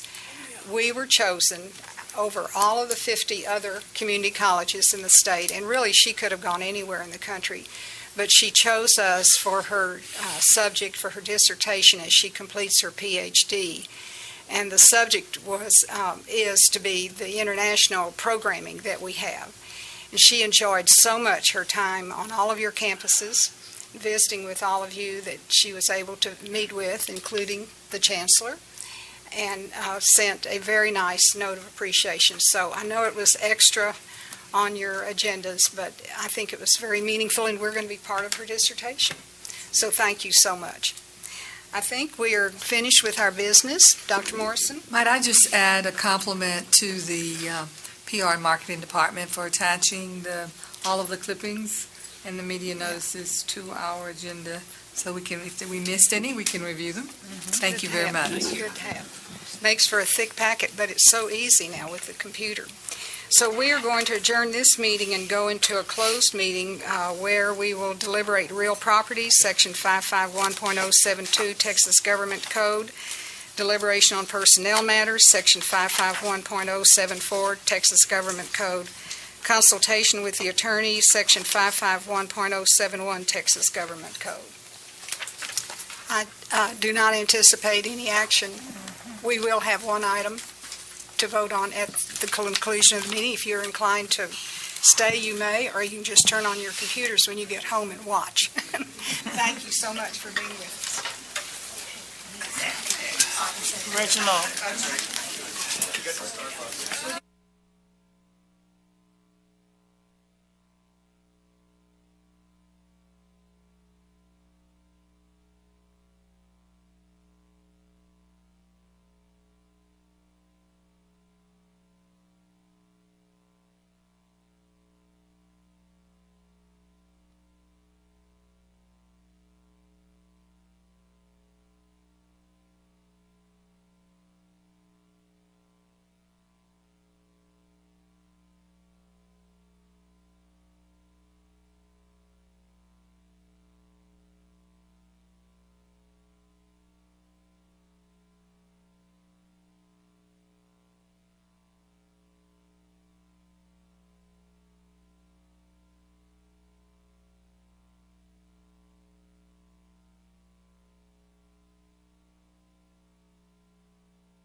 Angela's still here.